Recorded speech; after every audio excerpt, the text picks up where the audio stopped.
The City of Boston Zoning Board of Appeal for November 17th is now in session.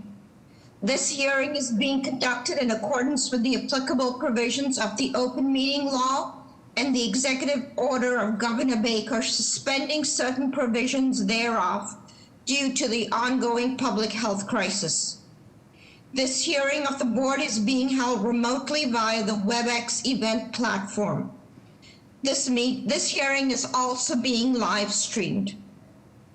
In order to ensure this hearing of the board is open to the public, members of the public may access this hearing through telephone and via video conferencing.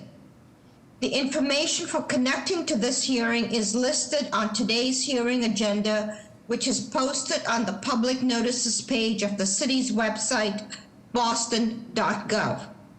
Members of the public will enter the meeting as attendees, which means you will not see yourself on the screen and you will remain muted until administratively unmuted when asked to comment. As with our in-person meetings, comments in support will be followed by comments in opposition. The order of comments is as follows: elected officials, representatives of elected officials, and members of the public.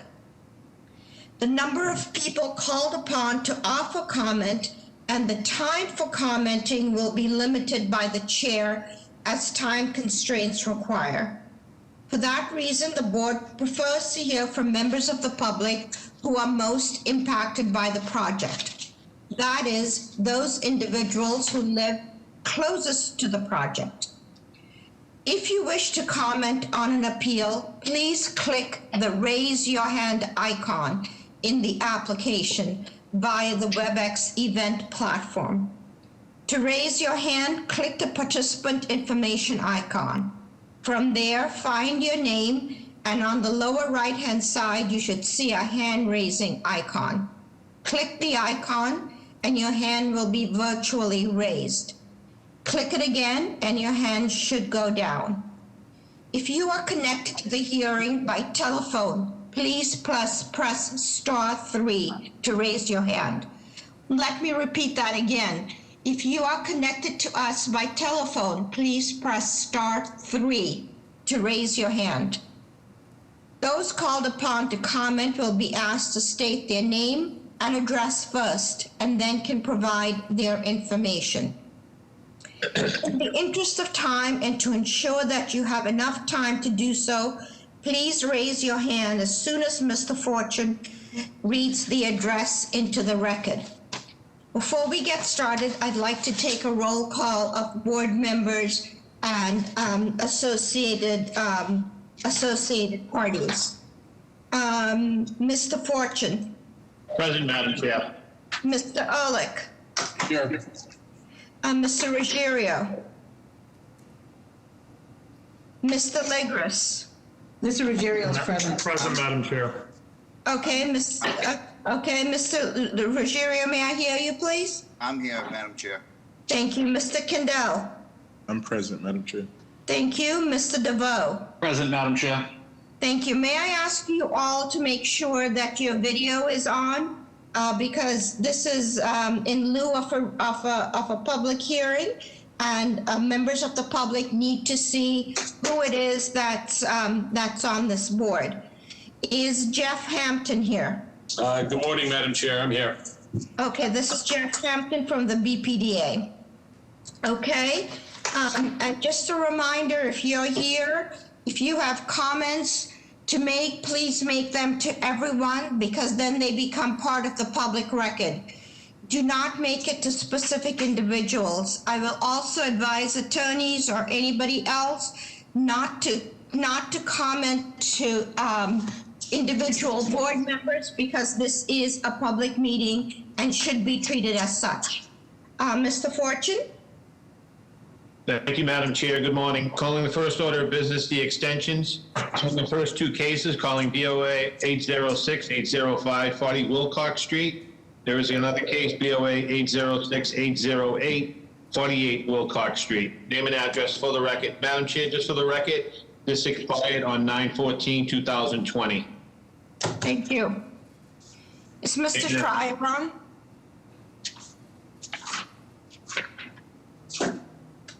Mr. Schreier on? Okay, let's make a motion for a one-year extension. I'll make a motion for a one-year extension on both 40 Wilcox and 48 Wilcox Street. Thank you. Is Second. there a second? All Second, those in Joe. favor? Aye. Any opposed? Motion carries. How about 17 Madeline? Sorry, go ahead, Mr. Calling for Fortune. the record, calling BOA 831-064, 17 Madeline Street. Name and address for the record. Madam Chair, this expired on 11/16/2020. Thank you. Name and address for the record, please. This was a Schreier case too, so let's go ahead and make a motion. Motion to approve a one-year extension? Second, Ligris. All those in favor? Aye. Any opposed? Motion carries. Calling the last case for extension, calling BOA 594-105, 157 Cottage Street. Madam Chair, this is due to expire on 12/9/2020. Name and address for the record, please. My name is Brian Scagliola for 157 Cottage Street, East Boston. So please tell us why you're asking for an extension? Due to the pandemic, there been a slowdown on my part due to an extended illness that I've got, and I've been limiting my outside activities due to that. Okay. May I have a motion, please? Motion for a one-year extension, Joe? Second, All those in Pat. favor? All those in favor? Aye. Motion carries. Thank you, Madam Chair. Calling the next case for building code, calling BOA 112-5030, 5 Rutland Square. This is the building a new roof deck on the main roof of the building. The violation stairways, building code 1011.12.2 roof access, where a stairway is provided to a roof. Access to that roof shall be provided through a penthouse complying with section 1510.2. Name and address for the record, please. Hi, this is Zachary Shedlock for 5 Rutland Square. And I'm representing Joseph Holland of Holland Construction. We're the general contractor on the project. Okay, I just want to make sure, did this project come before the Board of, this project address come before the Board of Appeal in the past? For a different portion of the project, not for the roof deck. And was there a limitation on the roof deck when it came on with the previous appeal? No. Okay, Mr. Ehrlich, how are the plans? The drawings show a skylight access, so their drawings are fine. May I have a motion, please? Motion to approve. Second. All those in Secretary. favor? All those in Aye. favor? Aye. Any opposed? Motion carries. Thank you. I'm going to call the 930 cases only. Are there any deferrals or withdrawals? Please give the address if you are deferring or withdrawal.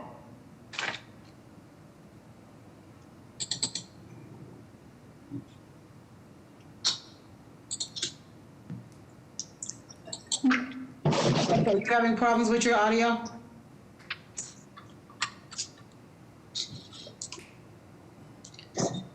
Mr. Clerk, Nick has his hand raised and he's unmuted. I'm not sure what's going on with his audio. Well, Madam Chair, I do have 2 cases here that I can't call in while that person is trying to fix his audio.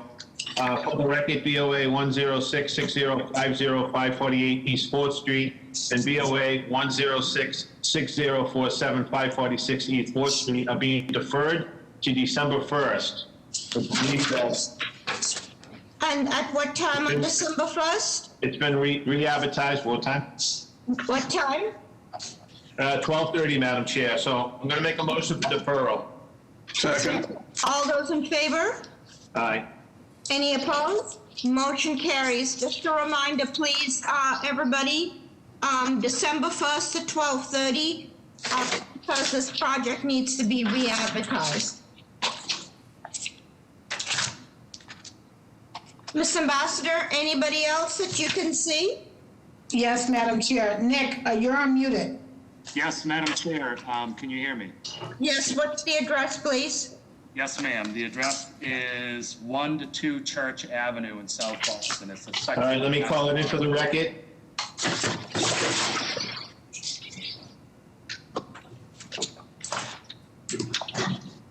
The record calling BOA 106-6736, 1 to 2 Church Avenue. Name and address for the record, please. Yes, Madam Chair, members of the board, Nick Zazula, McDermott, Quilty, and Miller, 28 State Street, Suite 802 here in Boston.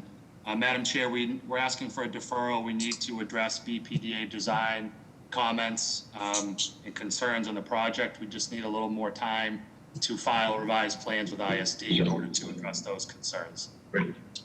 Okay, may I have a motion, please? Motion for deferral. Second. Legris. All those in favor? Aye. Aye. Any opposed? Motion carries. The date, please? They'll have a date of February 23rd at 12:30. Thank you. Are there any other deferrals or withdrawals for 9:30 only?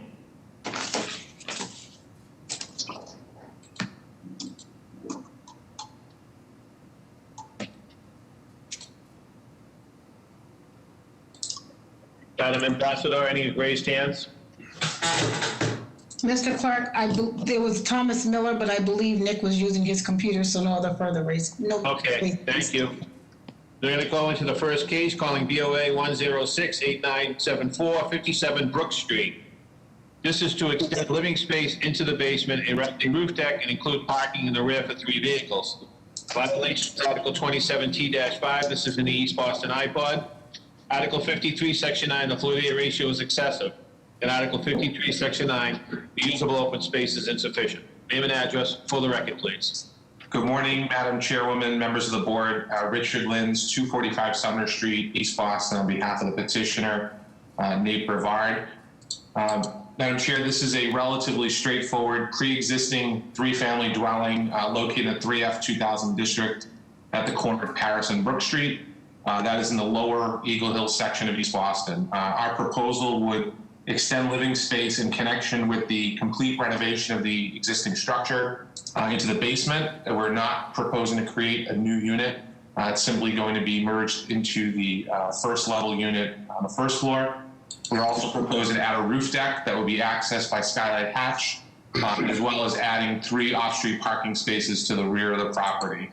The only violations we incurred were the floor area ratio, because the existing condition presently is below the allowable 1.0 FAR. We would be increasing that above to a 1.16, I believe. And the other violation would be the insufficient usable open space based upon the change to add parking to the rear of the building. The unit sizes are, the units 2 and 3 would actually remain the same exact size as what they are now. We're not proposing any increase in the floor area of those units. We do propose rear decks off of the back of the building, again, in addition to the roof deck that would be exclusive to unit 3. The lower level unit would be increased based upon the extension into the basement level. There is a clear ceiling height of at least 8.5 feet, and we do put that on the elevations for the plans. I'm happy to answer any questions of the board. And tell us what the occupancy in the basement is proposed to be? It's going to be part of Unit 1. It will not be a separate independent unit. So I understand, but what is it? Are they going to be bedrooms down there? yeah, so we have a right side of the screen, Madam Chair. We're showing family room towards the front of the building, and we're showing a bedroom, a second bedroom towards the rear. And there is sufficient height as well as access for that bedroom to comply with the building code. And are the utilities separate for each unit? They are. We do designate a separate mechanical HVAC room that is accessible from the common areas, so there's no need to go through the unit in order to access them. Colette, can you please show us the layout of the parking?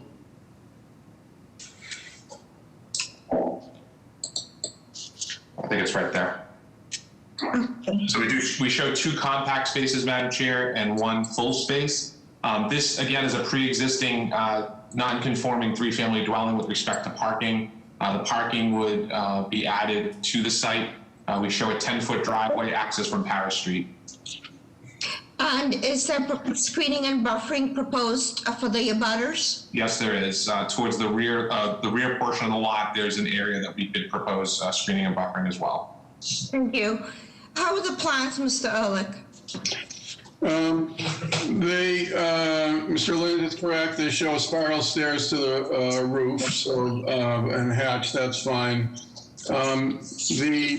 The proposed living space in the basement is, some of it is well below grade. At the front, it's 6'6", below grade, but that's where the family room is, and where the bedroom is in the rear, there's more light in there, so. And as he said, it's not a separate unit, it's an extension of living space from the first floor, so they're okay. Okay. Any questions from the board? Is anybody here to speak in support of the proposal? Good morning, Madam Chair, members of the board. Lina Tramelli with the Mayor's Office of Neighborhood Services. We would like to go on the record in support. During the community process, this proposal received strong support from the abutters and from Eagle Hill Civic Association. Thank you. Okay. Good morning. Good morning, Madam Chair, members of the board. Ricardo Patron from the Office of City Councilor Lydia Edwards. The council would also like to go on the record in support of this proposal. Thank you. Madam Chair, Ed DeVoe. I'm sorry, I'm having just some technical issues here. I am going to recuse myself from the vote on this one. Okay. Let the record reflect that, please. In the meantime, anybody else to speak either in support or in opposition?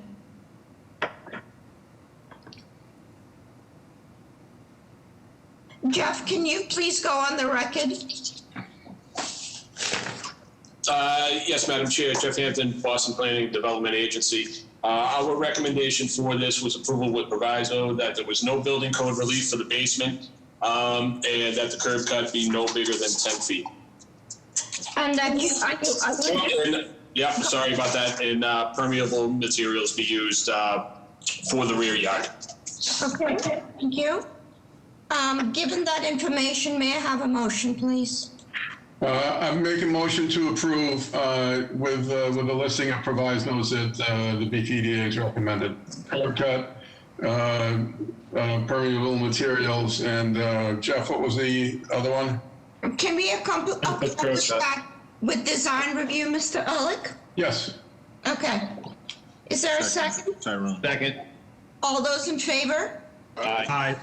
Any opposed? Motion carries. Thank you very much. Have a great day. You too. Madam Chair, I just need to correct for the record, the two projects in 548 East 4th and 546 East 4th were already re-advertised for 9:30, not 12:30. Okay. So they are 9:30. They've already been re-advertised December 1st at 9:30. Thank you. Thank you. Calling the next two cases, calling BOA 107-2104, 160 West Canton Street. There's a companion case on building code BOA 107-2105, 160 West Canton Street. This is to excavate the basement to create additional living area, a new deck at rear on the first floor, and construct a roof deck, install groundwater recharge system, G-code. The violations, Article 32, Section 32-4. This is G-code. Article 64, Section 9, the floor to area ratio is excessive. Article 64, Section 9.4, townhouse row house extension. And the building code is the 9th edition, 780 CMR 1011 stairways, 1011.12.2, access to roof deck shall be through a penthouse. Name and address for the record, please. Good morning, Madam Chair, members of the board. Mark Lacasse, Lacasse Law, 75 Arlington Street in Boston, attorney for the applicant. This is an ongoing renovation of a single-family home at 160 West Canton Street that commenced under a building permit in July of 2019. And before you today is an amendment permit that seeks 3 items of zoning relief and 1 item of building code relief. Shall I start with the building code item? No, but may I hear from Christian, please? Good morning, Madam Chair, members of the board. Christian Simonelli, Boston Groundwater Trust. We have both the BWSC approval and no harm letters from the applicant. Thank you. Secretary, and we also have the letter from Boston Water. Thank you. Counselor, can you please address the roof deck, please? The size of that roof deck? The roof deck has not drawn a violation for any of the zoning items. It's an as-of-right roof deck. And has I also- understand, but please tell us the dimensions of the roof deck. Sure thing. And it has received Southern Landmarks approval.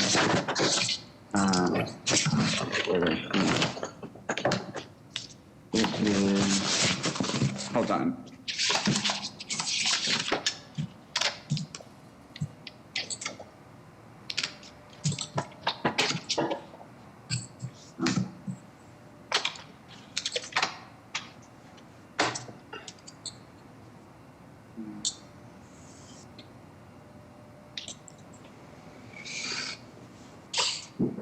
Madam Chair, approximately 200 square feet. Okay, and will the rear decks be bracket supported? Yes, there's only one new balcony at the parlor level, which is 6 feet from the rear facade of the building, supported by cantilever brackets. Excellent. Mr. Ehrlich, how are the plans? The plans are a little confusing. Mr.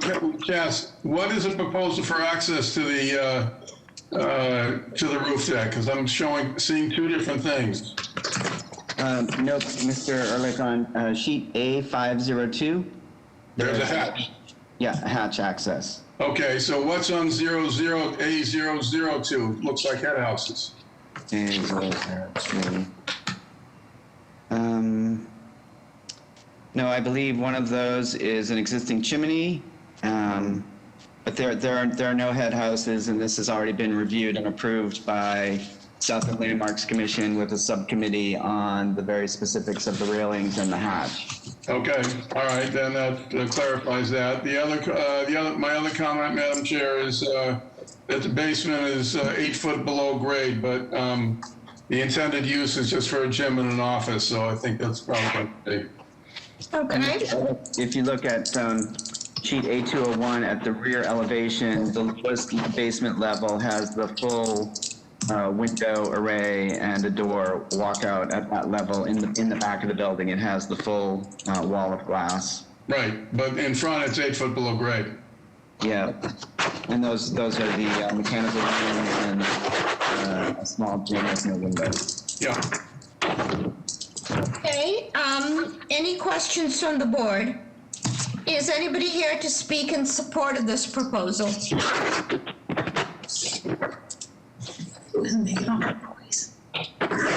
Madam of the Chair, members of the board, Ana Calderon from Councilor Fink's office. The councilor would like to go on record in support based on feedback from neighbors and no issues reported from the Pilot Block Neighborhood Association. Thank you. Morning, Madam Chair, members of the board. My name is Faisal Sharif with the Mayor's Office of Neighborhood Services. We'd like to go on record in opposition to this proposal. We are in opposition solely based on process. When this applicant initially reached out to the Mayor's Office back in July, mid-COVID, there were issues related to setting up community meetings virtually, and there was a little bit of a backlog getting to that process. The applicant decided to make a business decision, which was to go ahead and complete construction and start building all of the items that they were seeking zoning relief for. And at this time, we cannot go on record in support of this proposal, with the understanding also at the abutters meeting that our office held, there were several members of the Pilot Block Association that had concerns related to what was existing, what was already built, what was in the proposal. And when the issue came up about why the applicant had moved forward with construction, they had confirmed that, this was a timing issue for them. For those reasons, we cannot in good conscience go on record in support. Thank you. Thank you. Any other comments? Mr. Lacasa, on behalf of the applicant, a response, please? The response, Madam Chair, is that it was largely related to the state of excavation and the installation of the groundwater system. Pre-COVID, that had been excavated, and my client just was concerned about the site conditions. There was an inspection by ISD, and a direction that the site be secured. And they determined that the best way to do that was to complete the installation of the groundwater system and cover the excavation that had been open at the time. None of the balcony, again, related to the steel protrusion tied to the new floor plates inside the building, and those were extended to create the balcony. So the balcony and the roof deck, as of today, are they existing? The roof deck, the roof deck is existing as of right, Madam Chair. There's no zoning issue for the roof deck. And the balconies? The balcony steel The system. balcony? Yes. Okay, because you do have an FAR is excessive, which I assume is the extension into the basement. That's correct. Again, that related to the excavation, which was done in connection with the groundwater recharge system. Mr. Lacasse, you know, you are the person we see, not the applicant. Yes. You know, and you know that this is bad form when there is poor communication between the applicant and the Mayor's Office of Neighborhood Services and the City Council and the abutters, frankly. Well, Madam Chair, can I make one introduction also? Oftentimes we're put in a place in which things are existing, it's a new owner, and folks are trying to legalize something that's existing that never had zoning relief. In this case, it was very clear that this was an experienced developer that had gone before the ISD to seek something that they knew required zoning relief and decided to build already. So I just want to make it clear in which sometimes we understand that there are things that people inherit. This was not that case. And I do want to make it clear again that all of the items that are seeking zoning relief have already been constructed for the site. So in other words, this was a deliberate move. I understand COVID put people in, different states of hardship, but that is our understanding in terms of process. I need to hear from Mr. Lacasse. Yeah, Madam Chair, again, there was an inspection by ISD in July during the moratorium related to the state of the excavation for the groundwater system. And the directive was to make the site safe and compliant. So the decision was made to complete that portion of it and to fill in the excavation. We also worked closely with. Okay, hold on. Given this information, can you please mute Mr. Lacasse, please? Board members, given this information, the fact that this is an experienced developer who went ahead with the occupancy of that basement prior to getting relief, may I have a motion, please? Well, I'm going to make a motion on the groundwater for approval because it was underway prior to the pandemic beginning, but I'm going to make a motion to deny on the rest of the project. All those in favor? Aye. Any opposed? Motion carries. I'm sorry, Madam Chair, I just want to clarify for the record, does that include a denial of building code relief? Let's see, because the building code relief is only the roof access through the penthouse. Thank you for raising that. A separate motion on the record for that? Yeah, I'll make a motion to grant the building code relief. It's consistent with the South End Landmarks decision anyway. Okay, is there a second? Second, All those in favor? Aye. Any opposed? Motion carries. So the applicant needs to know that occupancy of that basement is prohibited because this is what triggered the FAR. May I have the next case, please? Following the next two cases, calling BOA 112-2205, 20 Swallow Street. There's a companion case, BOA 112-2204, 747 to 749 East 5th Street. This is for 20 Swallow. It's to subdivide the existing lot at 747, 749 East 5th and construct a single family on the newly created 1,096 square foot lot addressing Swallow Street. The violation is Article 68, Section 33, off-street parking is insufficient. Article 68, Section 8, the side yard is insufficient. Article 68, Section 8, the lot area to a dwelling unit is insufficient. Article 68, Section 8, the floor area ratio is excessive. Article 68, Section 8, the usable open space is insufficient. And Article 68, Section 8, the rear yard is insufficient. This is for 747, 749 East Fifth Street. This is subdivide the existing lot at 749 East Fifth, creating two new lots, which will be Lot A, 1,697 square feet, with no change to the existing building. The rear lot addressing Swallow will be 1,697 square feet. The violations, Article 68, Section 33, off-street parking is insufficient. Article 68, Section 8, the lot size to maintain existing dwelling is insufficient due to the lot subdivision.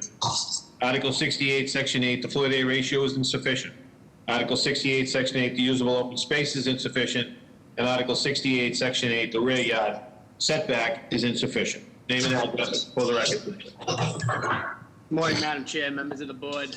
My name is James Christopher of RC LLC with the project architects with the business address of 415 Neponset Ave in Dorchester. The proposal before you is to subdivide the existing lot at 747 to 749 East 5th Street, creating a new lot on Swallow Street, and to construct a single-family home on the newly created lot. With that, some zoning violations are created in the existing building, which include FAR and parking, but again, there's no change to the building itself, just the lot. There is still 26.2 feet between the two buildings, and the proposed building on Swallows is a 4-story residential building with parking at grade. It's an oversized one-car garage, so you'd be able to fit conceivably two vehicles in there. We're proposing parking at the first floor, living and dining on the second floor with a half bath towards the rear of the property, 2 bedrooms with a bath on the second floor, and then a master suite, on the third floor, and then a master suite on the 4th floor with the balcony recessed into the mansard roof. We held an abutters meeting, and the project was met with a fair amount of positive support. So with that, I'll turn it over to the board for any questions. Yes, so what is the zoning in this district? It's MFR, Madam Chair. And what's the lot size that's required, the basic lot size? 2,000 square feet, Madam Chair. So through this subdivision, you're creating 2 very substandard lots, and the existing building is then pushed completely into violation.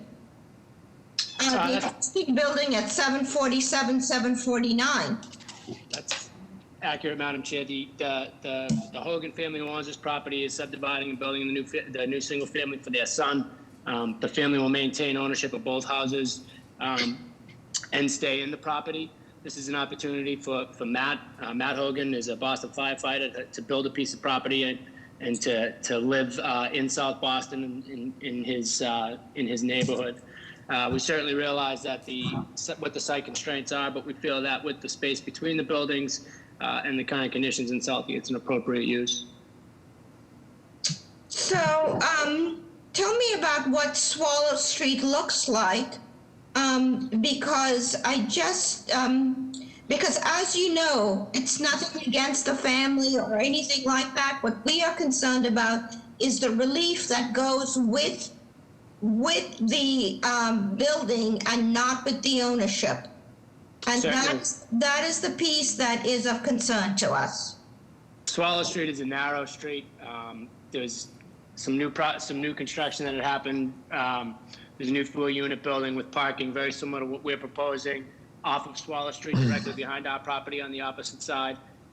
It is a narrow street with parking on one side, opposite the side that we're proposing to add the garages for this unit. But it's a single family home. We are providing off-street parking, so we feel that the load of a single family on a street like Swallow, that it can certainly handle it. Okay, so tell me how the parking for 747, 749 is being accommodated, because it looks like it is the parking for that project now, or for that existing building, is no longer there. That's correct. Okay, so in other words, we get a single family dwelling but we lose the parking for the existing building that's there. That's accurate. Okay. And the existing building is that a single family or a two family? It's a two-family occupied by one family. It's a two family, okay. Okay, how are the plans, Mr. Ehrlich? Drawings are adequate. Any questions from the board?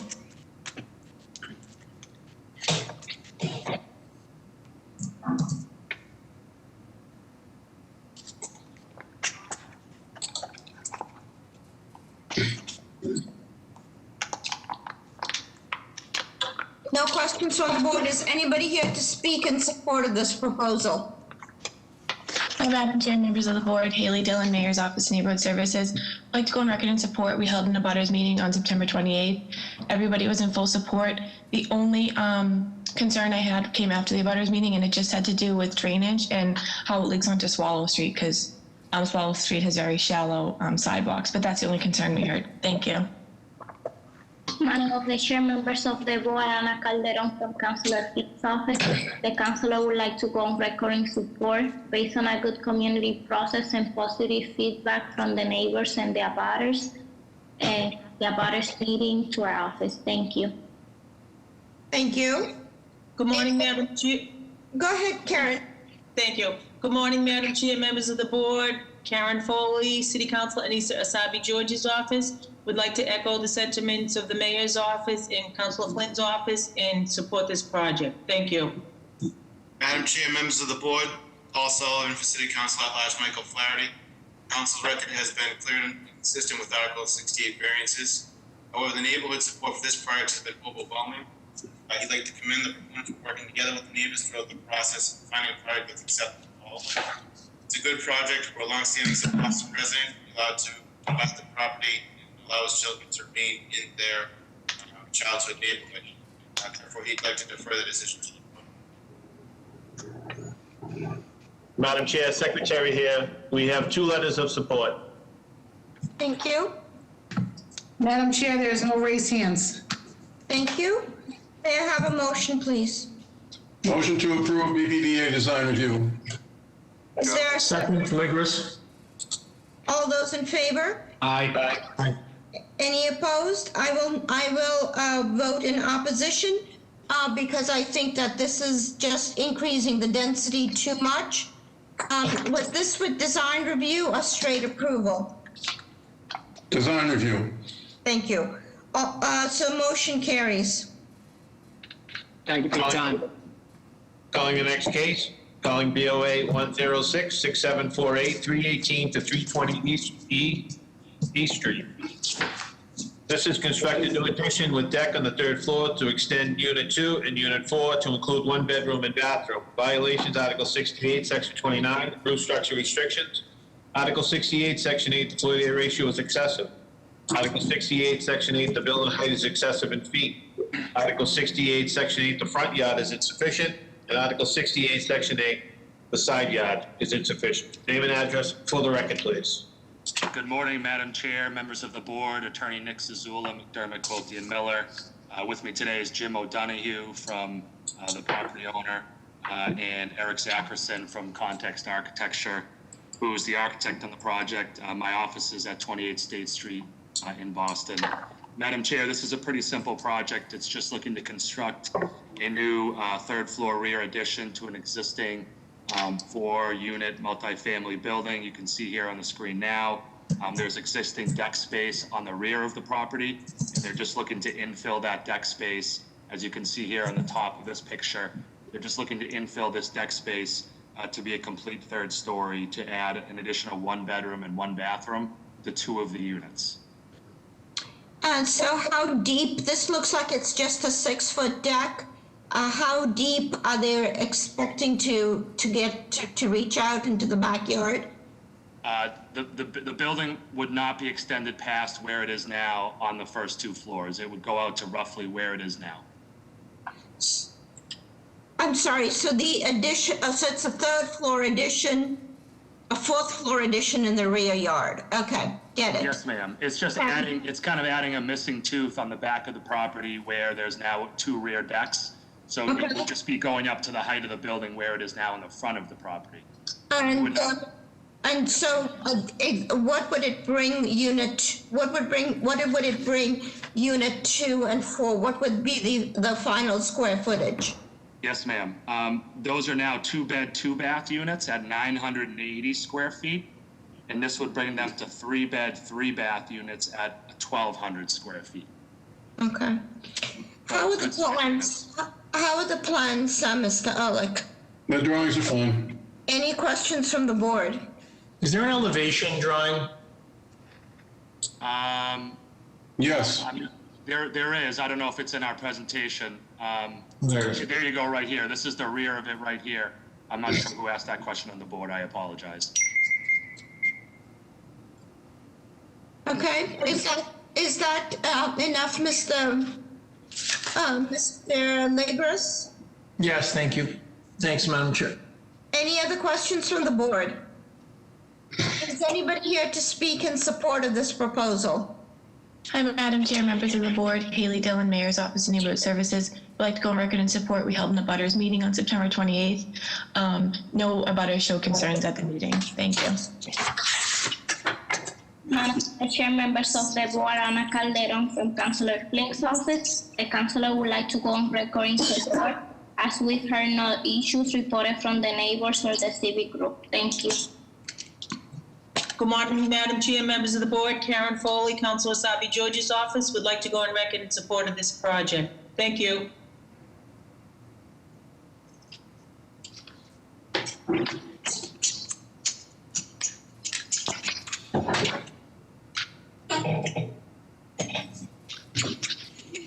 Ms. Ambassador? Madam Chair, I have no raised hands. May I have a motion, please? Motion to approve BPDA design review. Is there a second? Legris. All those in favor? Aye. Any opposed? Motion carries. Thank you. Calling the next two cases, calling BOA 1115025, 141 D Street. There is a companion BOA 1115028, 141 D Street. This is erect a 3-story single-family dwelling with 1-car parking, roughly 800 square feet footprint. The living area would be roughly 1,900 square feet, comprised of 4 bedrooms, 3 baths. Gross area is roughly 2,350. The violation is Article 68, Section 33, off-street parking loading. Article 68, Section 34.1, conformity with existing alignment. Article 68, Section 8, the usable open space is insufficient. Article 68, Section 8, the side yard is insufficient. Article 68, Section 8, the rear yard is insufficient. Article 68, Section 8, the lot area is insufficient. We also have building code. This is 9th edition, 780 CMR. Fire-resistant construction. Wall openings, windows are not allowed in a sideline for insufficient distance between lot line and wall. 9th edition, 780 CMR, R310, emergency escape and rescue openings. Rescue openings from bedrooms shall be opened directly into a public way or yard or court that opens to a public way. Name and address for the record, please.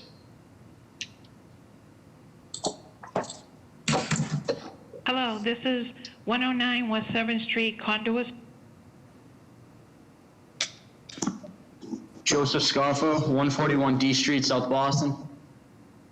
So tell us what's being proposed. So basically, it's pretty simple. 3-story, single family, 1 parking garage spot in the front, and it's a triple decker. So there's no excavation necessary. It's pretty in a densely populated area in the west side. In the area, there's a lot of similar or bigger lots, most of which are multifamilies. This one obviously will be a single. It's very modest at 1,900 square feet. Okay, can you, I'm sorry, I was not paying enough attention, but can you please go ahead and speak first to the building code relief that you are requesting?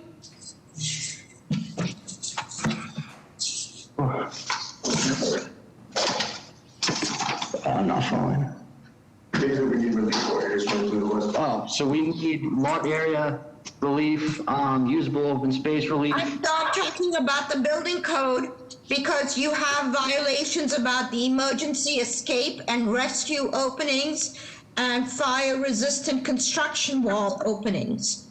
So those are the building code relief. We're generally not open to approving building code relief. I can hop on here too. So we're, the architect is rectifying the building code relief issues. We're not seeking relief for those any longer. Okay, so Sorry may about I that. have a motion on the relief? Motion to deny building code relief. Second. Thank you. All those in favor? Aye. Any opposed? Motion carries. How are the plans, Mr. Ehrlich, on the building? They're kind of straightforward. It's a sort of boxy, uninteresting design, but the plans are technically adequate. And who's the architect who came up with this? The architect is MF Engineering. Okay. Please, in the future, if you're doing any projects, hire an architectural firm so that we don't come up with something that looks like what this looks like. Any questions from the board? Is anybody here to speak in support of this proposal? Madam Chair, members of the board, Haley Dillon, Mayor's Office of Neighborhood Services. We'd like to go on record in support. We held an abutters meeting on September 15th. At that abutters meeting, we heard no concerns. Abutters reached out after with concerns, but the Mayor's Office would like to stay in support because this is an empty lot and it is a single family going on an empty lot. Thank you. Madam Chair, members of the board, Ana Calderon from Councilor Flink's office. The councilor would like to go on record in support based on a good community process and positive outreach with the neighbors and the city neighborhood association. Thank you. Good morning, Madam Chair, members of the board. Karen Foley, Councilor Sabi George's office, would like to go on record in support. Thank you. Chair Secretary here, we have 4 letters of opposition. Okay. So, given this information, besides the design, may I have a motion, please? Or the motion that will address the design?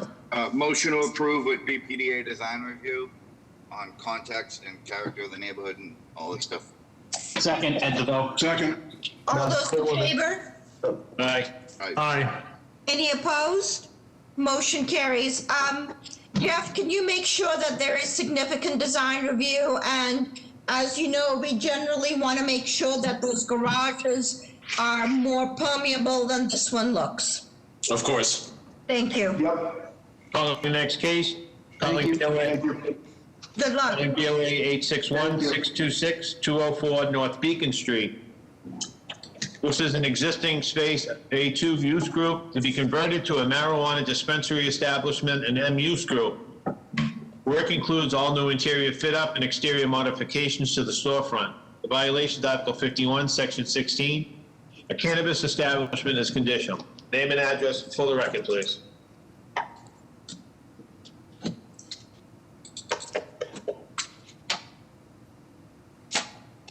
Bill?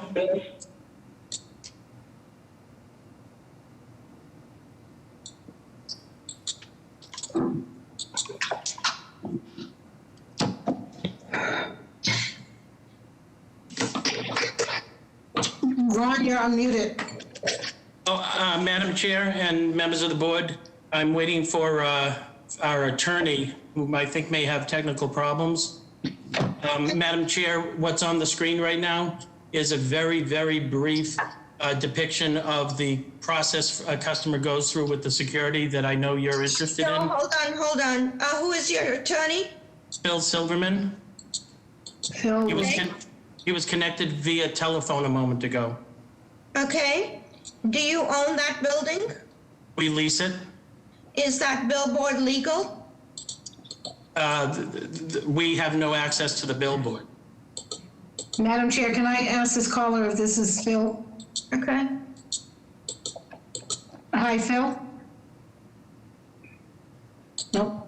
Chat. Oh, wait a minute. Hello? This is not Phil. Okay, thanks. So do we have everybody on that we need to have on this call?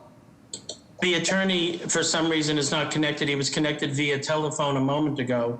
If we give him a Okay, moment. so what I would like you to do while we're waiting for him, what Yes. I'd like to do is put your name and address on the record. Tell us from the very beginning what you're proposing to do, what your hours of operation is, how are you accommodating parking, how are you accommodating lines? Thank you very much. Of course. If we could go back to the first slide, I'll take you straight through this very quickly. The subject property is 204 North Beacon Street. This is the site plan, and the property on the right-hand side, which is along North Beacon Street, is the subject property. The property immediately to the left at the intersection of Market Street and North Beacon is a Dunkin' Donuts. The landlord owns this entire section and has provided you with a letter as well. If we could take the next slide, please. This is a quick overlay, Madam Chair, to show that we've worked with our security company to know exactly how we're going to outfit the perimeter so we can see everything. We've worked with Captain Russell before he was assigned from D15. So before we get that, tell us about your capacity, your hours of operation. Sure.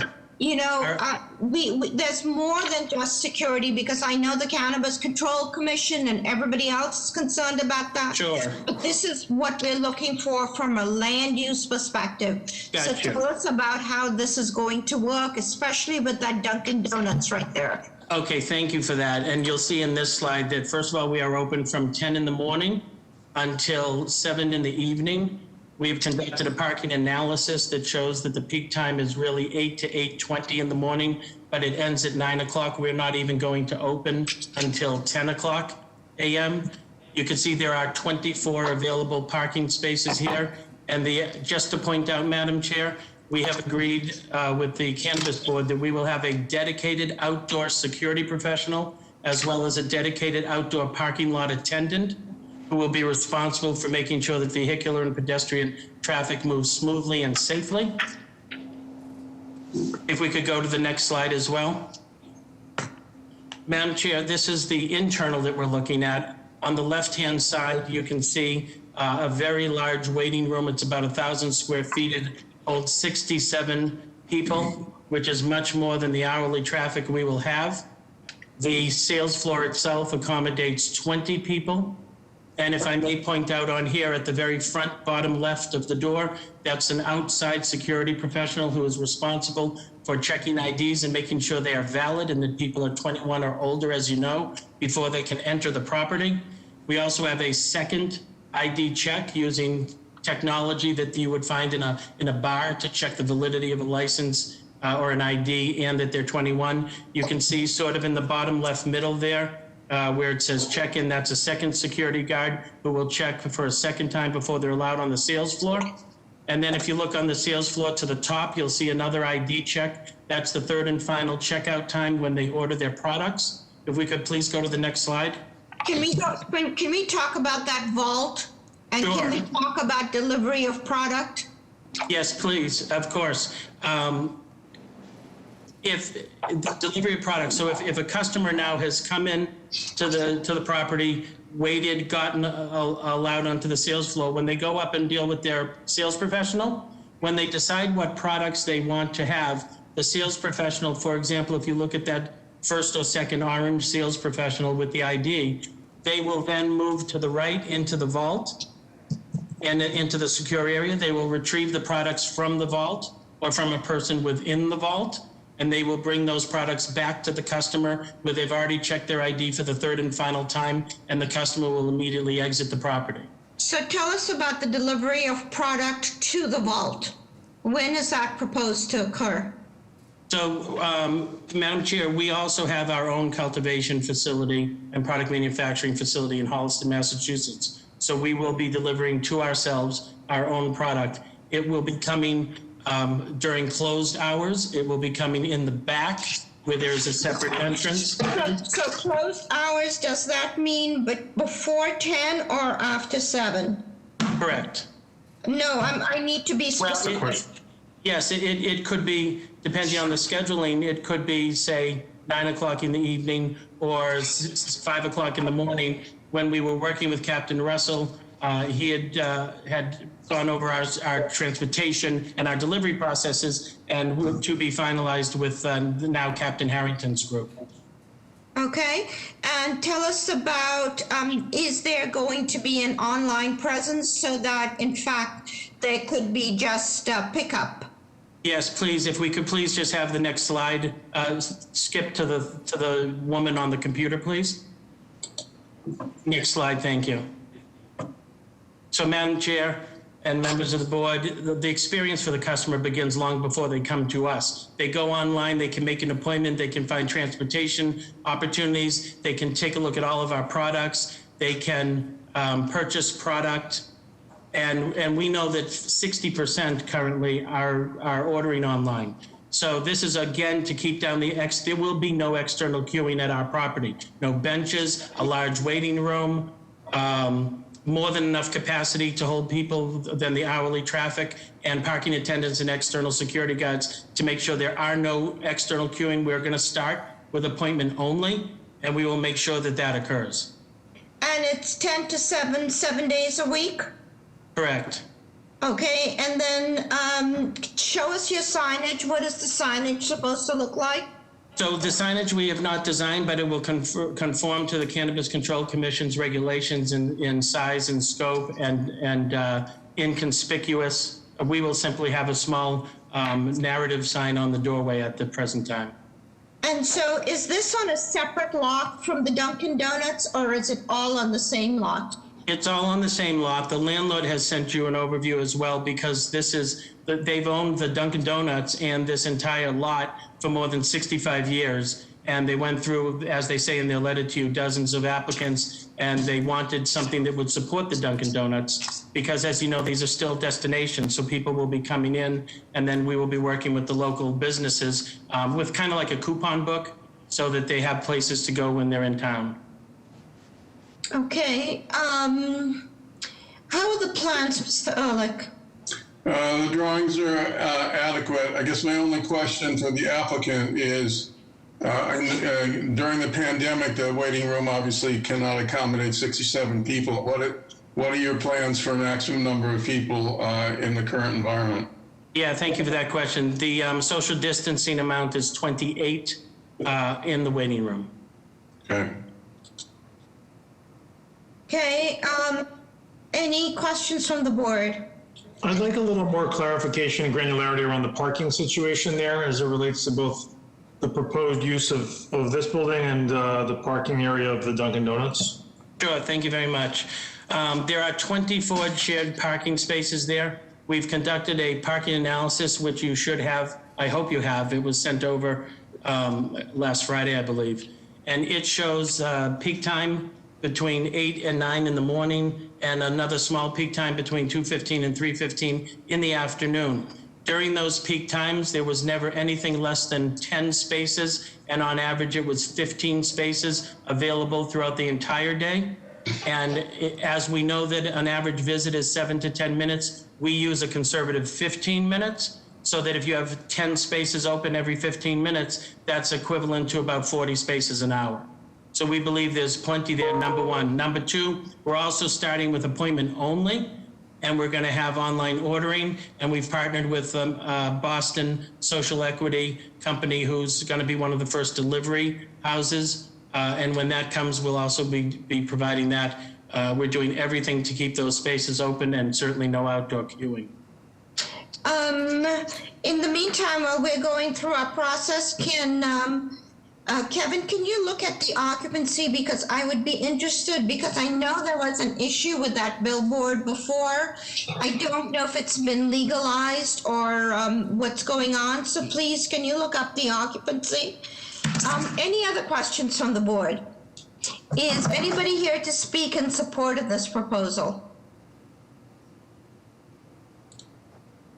Is anybody here to speak in opposition?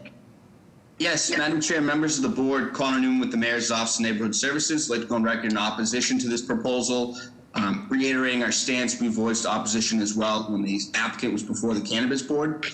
The community meeting was conducted in September of 2018.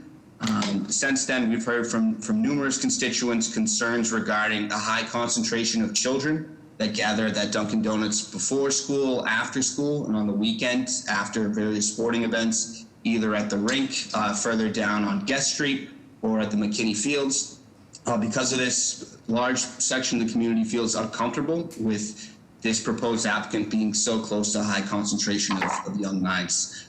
There's also concerns voiced from local officials, concerns regarding the safety of that intersection. There's already serious traffic concerns regarding the intersection of North Beacon with Market, and we're concerned that this proposal will have negative effects on that existing condition as well. We've received a lot of correspondence in the last 24 hours. I believe all of that should have been sent to the board. And also, you should have in front of you, too, the decision from the Cannabis Board as well a few weeks beforehand. I believe that was sent over this morning. So the Cannabis Board has essentially said that the condition that the applicant provide for dedicated security personnel, because this is a conditional use. It's not a forbidden use, so it's a conditional use. So there's a way that we have to look at it with conditions. Were there any conditions that anybody popped up in the conversation? So essentially the opposition was based on the presence of youth, but as far as other requirements in reference to proximity to public schools and things like that, it's met those, right? Are you asking me? I'm asking Connor. So they are not within, I believe it's 500 feet of an existing school. So they're not within that distance of any existing schools. There are schools outside of that buffer zone in various proximity, but it's a legal requirement now. Okay. Well, can I just ask a question? Yes, go ahead, Joe. What was the previous use of this retail location? I think it was a restaurant. It was a Papagino's in dining. It was a Papagino's. Did they, I assume they did not have a liquor license, right? That would have to go to the licensing board anyway. Yeah, no, I'm just trying to wrap my head around if the use is varying tremendously from what was previously permitted there. Madam Chair? Yes. If I may, I wanted to address that, the conditions. Hold on. Who's this? This is Ron, the applicant. Okay, no, hold on. I'm still getting testimony. Anybody else to speak either in support or in opposition? Madam Chair, Ed DeVoe. I just had a question. Connor had mentioned, through you, that my understanding is the last public meeting was in 2018. Has there been outreach since then? Or did I misunderstand? May I, Madam Chair? Connor, please go ahead. Respond. Not since then, no. So they went to the Brighton Alston Improvement Association, I believe, before the public meeting in September, and then it was conducted in 2018. And then obviously, as the board is aware, as the city council and the mayor's office can discuss how equity factors into the community process and how applications are weighed, there's a significant gap between that time. Okay, thank you, Connor. Madam Chair, Secretary here. I just wanted to put for the record, we do have 598 letters of support, but we also have 104 letters of opposition. Okay, so let's. Madam Chair, I have hands raised, please. Hold on. Let's save all conversation. What I do want to hear is information from public officials. I want to hear from the BAIA. I want to hear from the ACA and any direct abutters, please, because I know this area is commercial right at that intersection, but then it becomes residential on both North Beacon and Market Street as you go to Brighton Center and into Union Square. So let's hear people in that sequence, please.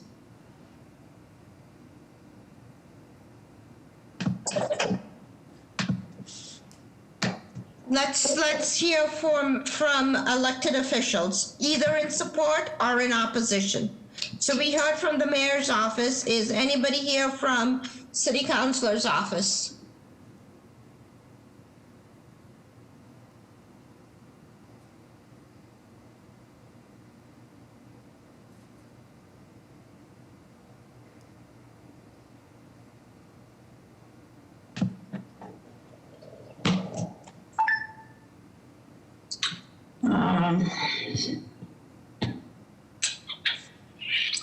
I have Maura from Councilor Braden's office. Thank you. Maura, come to it. Thank you. Good morning. This is Maura McCrae from Councilor Breeden's office. Councilor Breeden would like to go on record with position of non-opposition for this project. Thank you. Anybody else, any other elected officials to speak on this project? If not, I'd like to hear from the BAIA and the ACA. Yes, I have Jennifer from State Rep Warren in Holman's office. Thank you. Jennifer, put your name and address on the record, please. Hello, my name is Jennifer Migliori. I live at 48 Gardena Street, which is right around the corner from this location. Madam Chair, members of the board, State Representative Michael Moran and Kevin Honan would like to go on the record in opposition of this proposal. They believe the proponent lacks community support. Furthermore, this site is situated at an E rating intersection, which is very dangerous with heavy traffic, and there's constant traffic going in and out of the Dunkin' Donuts. It's also very close to two local schools, the St. Columbkills and St. Joseph, and the BHA property housing where many young families live, Faneuil Gardens. In closing, 70% of people in Allston-Brighton voted in support of the marijuana ballot question. This opposition is solely based upon the siteability and suitability of this particular site. Thank you so much.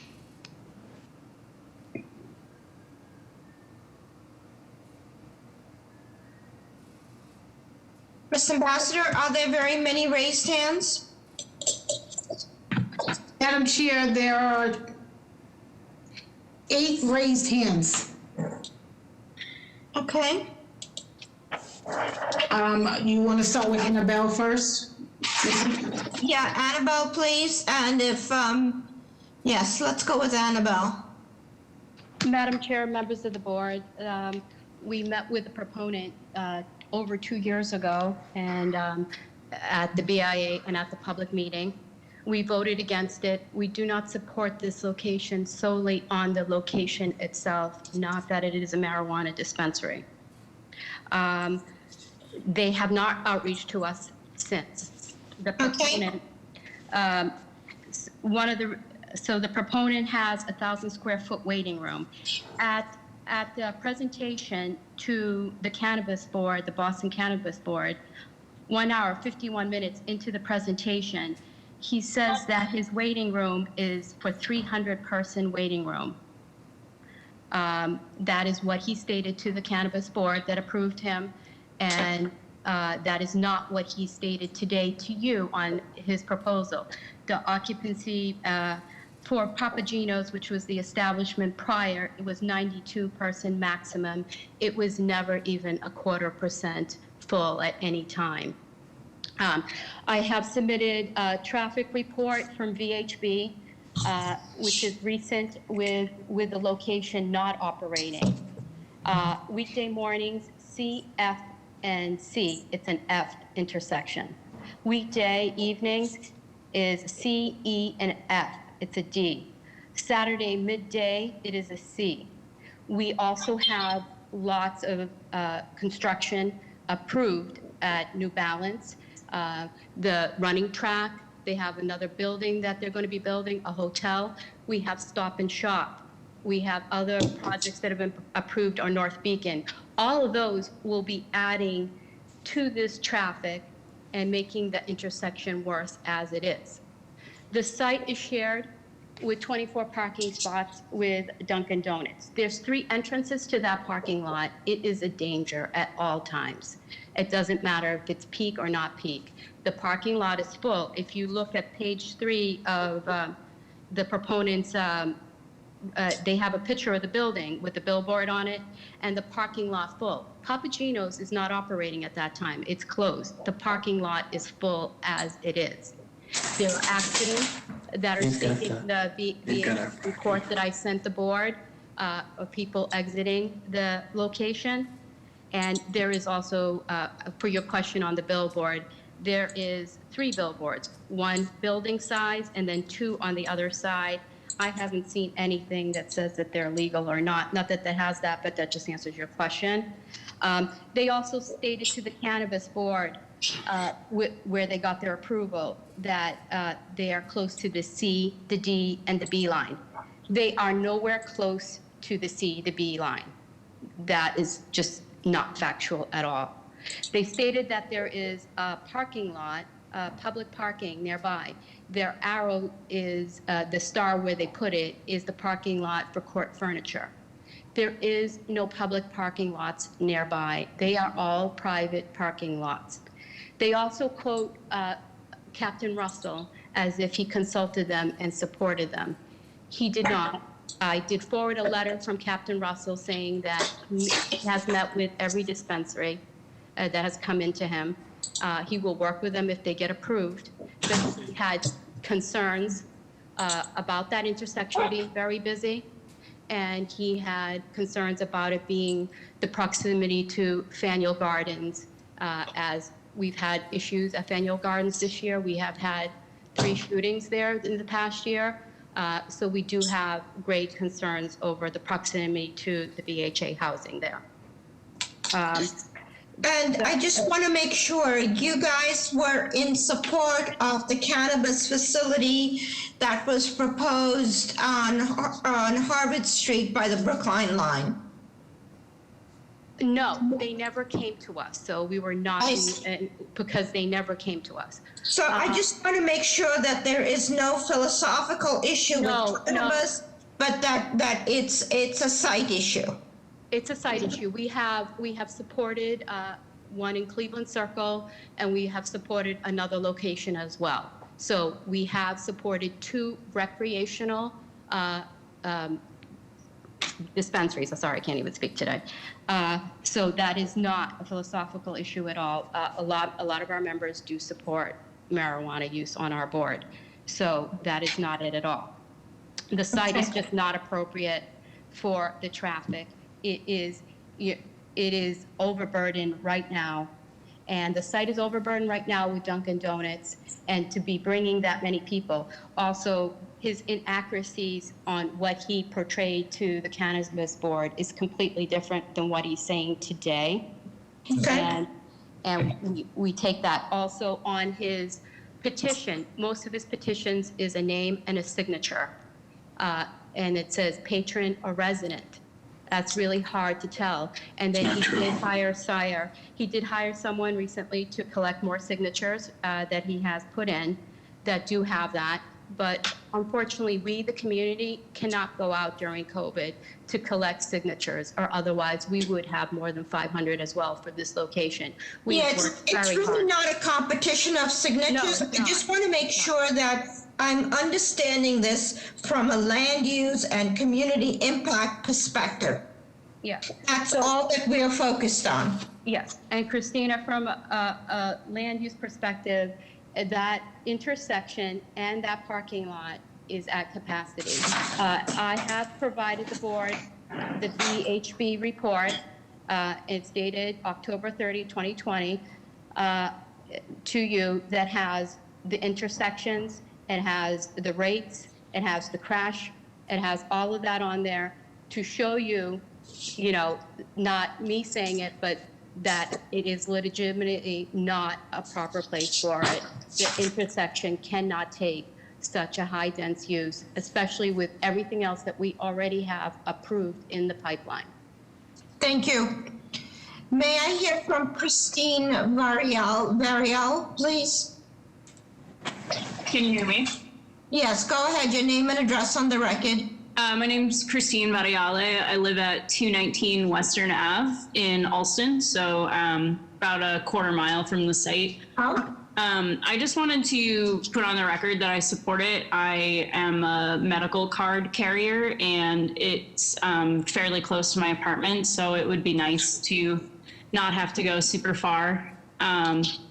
In terms of like the traffic and stuff, there's an ongoing mobility study for the neighborhood, the Alston Brighton Mobility Study, and there are proposed changes to the roadway in that area to, try to get more people out of their cars and onto public transportation, onto bikes and all that kind of stuff. So I would also like to see the proponents include some bicycle storage in their plans as well, because I do see people in this neighborhood using either a bicycle or walking or the bus to get to this location versus a car. Thank you. May I hear from call-in user, the call person who's calling in?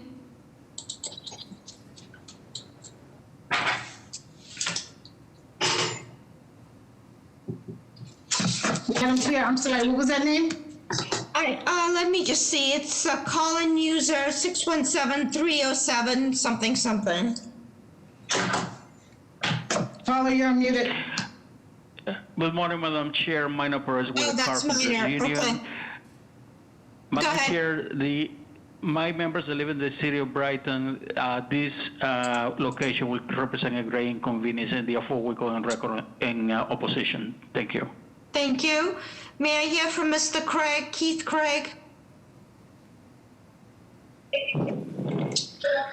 Thank you, members. Keith, you're muted. Put your name and address on the record and tell us if you're in support or opposition, please. Yes, Keith Craig, NB Development Group, 221 North Beacon Street, Brighton. We'd like to go on the record in opposition of the proposed dispensary at 204 North Beacon Street. We do not believe that the location meets the basic criteria to protect the general welfare due to parking and traffic issues. I'd like to reiterate all of the comments raised by Annabelle Gomes of the BAIA, as well as Representatives Honan and Moran, specifically the intersection of North Beacon and Market Street, which at various times operates at F, D, and C conditions. The shared parking spaces with Dunkin' Donuts do not fulfill the requirements of this location, and despite what the proponent has represented, there is no off-street public parking in the area, only private dedicated parking lots. Thank you. For the continued well-being of the neighborhood, we oppose approval of this dispensary at this location. Thank you.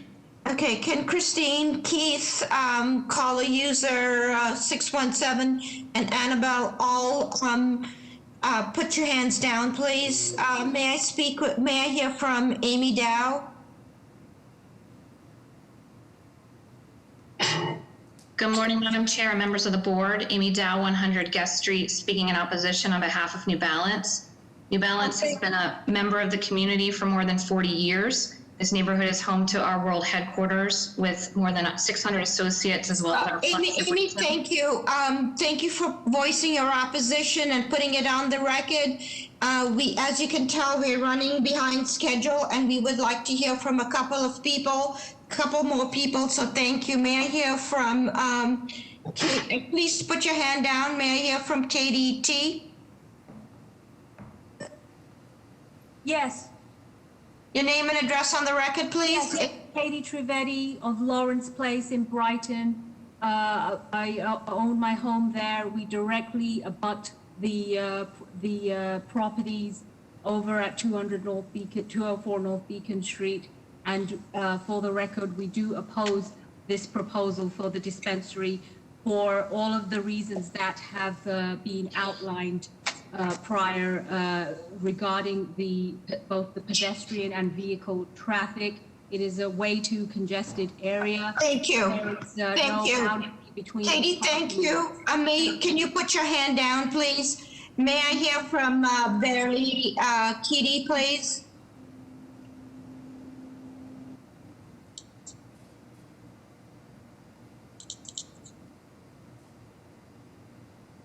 Is Mr. Keaty on or not?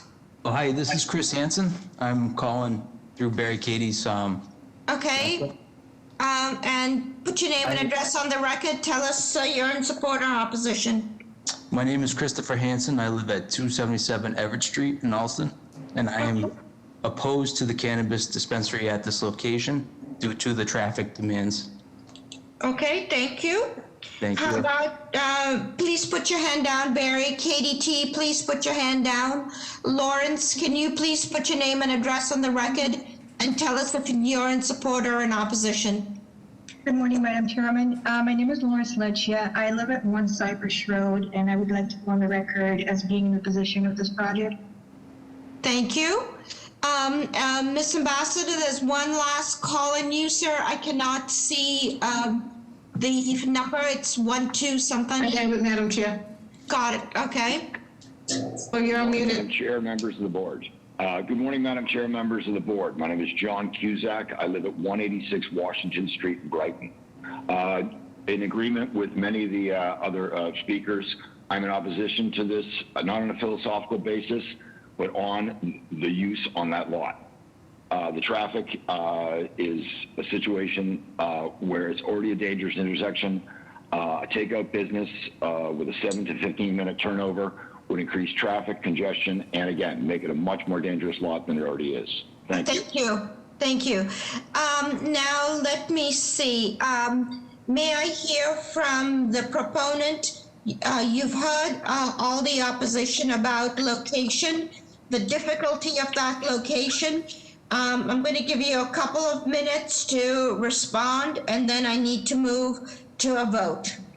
Thank you, Madam Chair. And I do have our attorney is finally connected with me, so he's here if you need him. Madam Chair, we have spent 3 years focused on this. I can tell you that the Papagenos at peak hour is going to be higher traffic use by 2 or 3 people because people come to these dispensaries more evenly across the part of an entire day. I want to remind everybody that we are only going to be appointment only. All due respect to Annabelle's comments, I don't know. Nothing personal here. I just want to. Of course. But the thing is, the thing that I understood is you're going to start off with, be given COVID, you're going to start off by appointment, but you do have capacity for, as you said, 1,000 square foot waiting area, people capacity of 67. Correct. So I need to go by those facts. Yes, of course. Of course, Madam Chair. And I must say that the appointment only was never because it's COVID. We had been doing that for 2 years now, as we've spoken. We also have spent much time, Madam Chair, in the community. The 597 letters we're speaking. No, I'm not looking at that. I just need you to give me a factual response to what you've heard on the phone.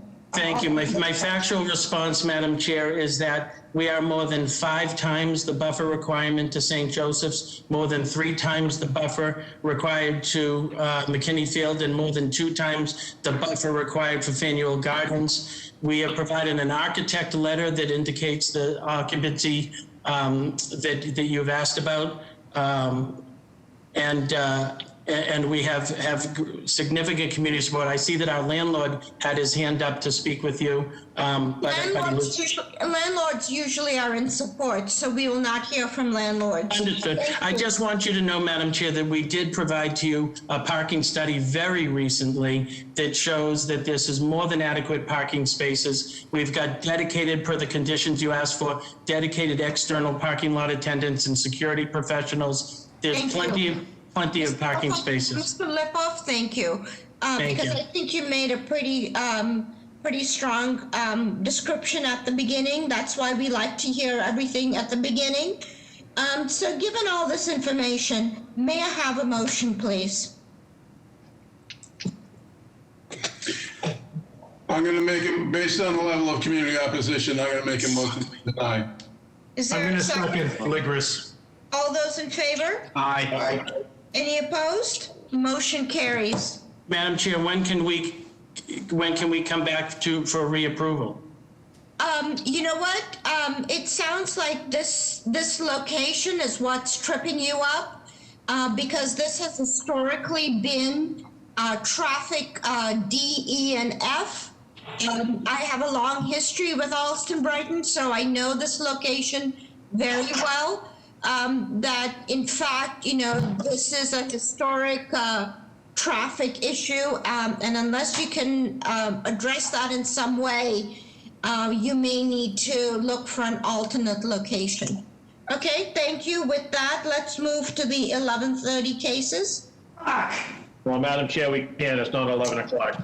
Bill, Oh, I'm sorry. what the hell?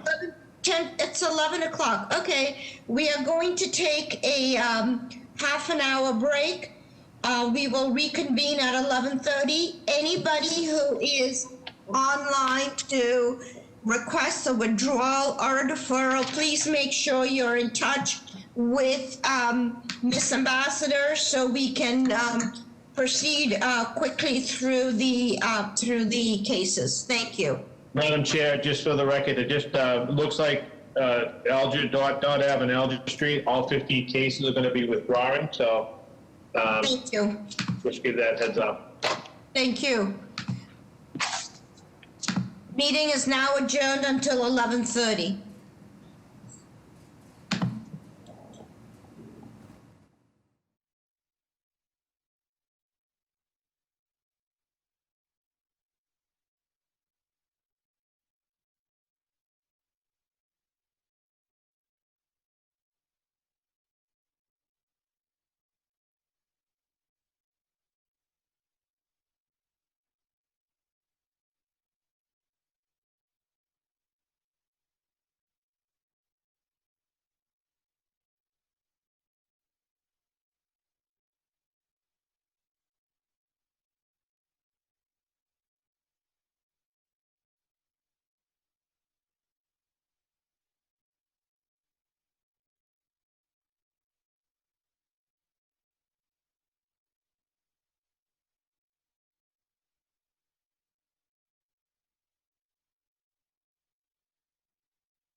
Meeting for November 17th is back in session. Just a reminder, if you're on the phone, please connect. When you want to make a comment or something, press *3. Mr. Fortune, let's go to the rediscussions. I believe you're on mute. We're not hearing you right now. Oh, no, actually, I'm not on mute.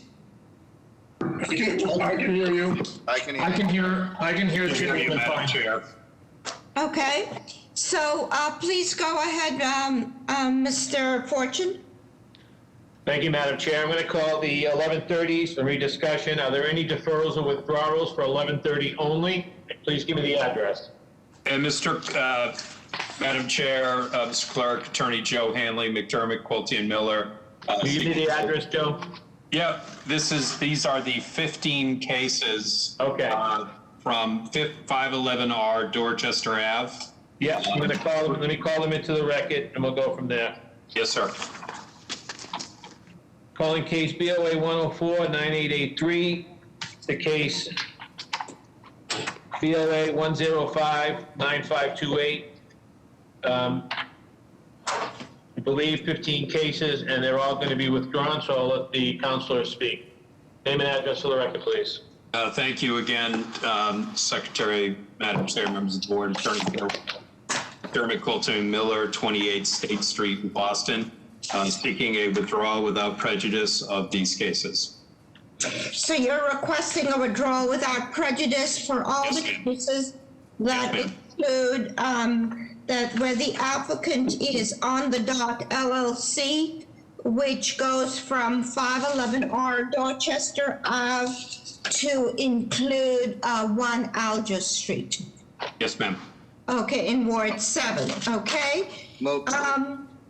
I'd like to make a motion to deny without prejudice. Hold on, are there any comments that, Yeah. Madam Chair, before we make the motion, I'd just like to speak to Mr. Hanley to take back to his client. Well, on the one hand, I'm sort of pleased that this is an Amazon warehouse, which, and as we all know, Amazon has been amazing in terms of convenience and logistics, but the business model has come often at the expense of worker safety, compensation, and the elimination of neighborhood businesses. During the pandemic, there have been a lot of reports about worker protests, about lack of timely PPE, speed up at the workplace, safety complaints, increasing rates of injury, low wages.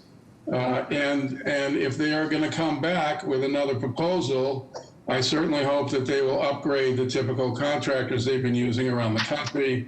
Just in the last year, an Amazon project in Kentucky, 1 worker died, 2 more died recently in a Virginia project. So while I'm perfectly willing to second the motion that was made, I just would appreciate it if Mr. Hanley told his clients that if they're going to come back at another location, they better come back with an explanation of why their business model may or may not be consistent with what the expectation in Boston is for community standards. so let me just make clear, what is the motion? The motion for denial without prejudice. I'd like to have it a straight denial so that we don't see exactly what it is that's being proposed now. So moved. Is there a second? Second. All those in favor? Aye. Any opposed? Motion carries. So it's a straight denial for all these parcels. Thank you, Mr. Hanley. Next case, please. Are there any other deferrals or withdrawals for 11:30?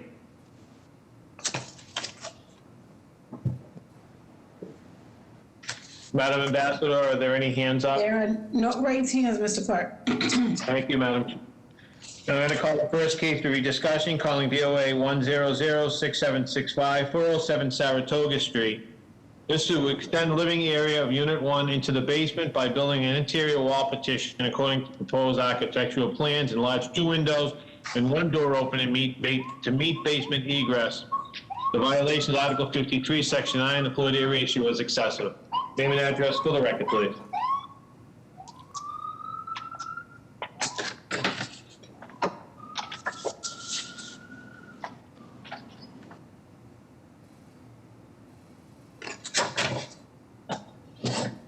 Is anybody speaking? Because I cannot hear anything.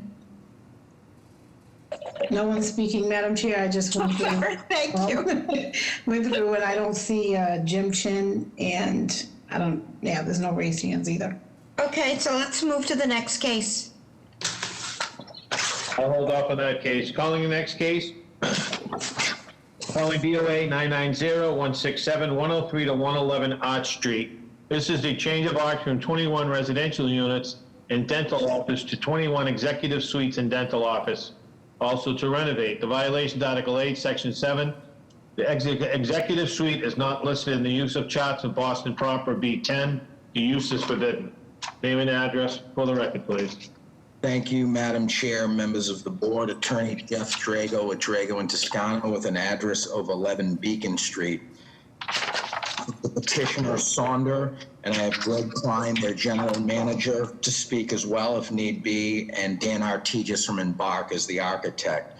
As was mentioned, this is a proposal to change the occupancy from 21 existing residential units with a dental office on the ground level to 21 executive suites with a dental office.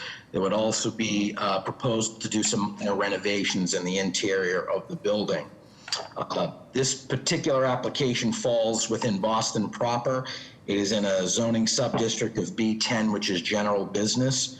The only relief needed is for use, and as was mentioned by Secretary Fortune, the executive suites is not listed as a use in the category, so that put it as a forbidden use. However, since then, there's been an amendment to the zoning code through the zoning commission to make all executive suite now conditional uses. We went through, go through the floor plan as well. The first floor has 2 proposed executive suites on it with that commercial space. Then as we go up through the 2nd through the 4th floor, there are 5 executive suites. And then on the 5th floor, 4 additional executive suites.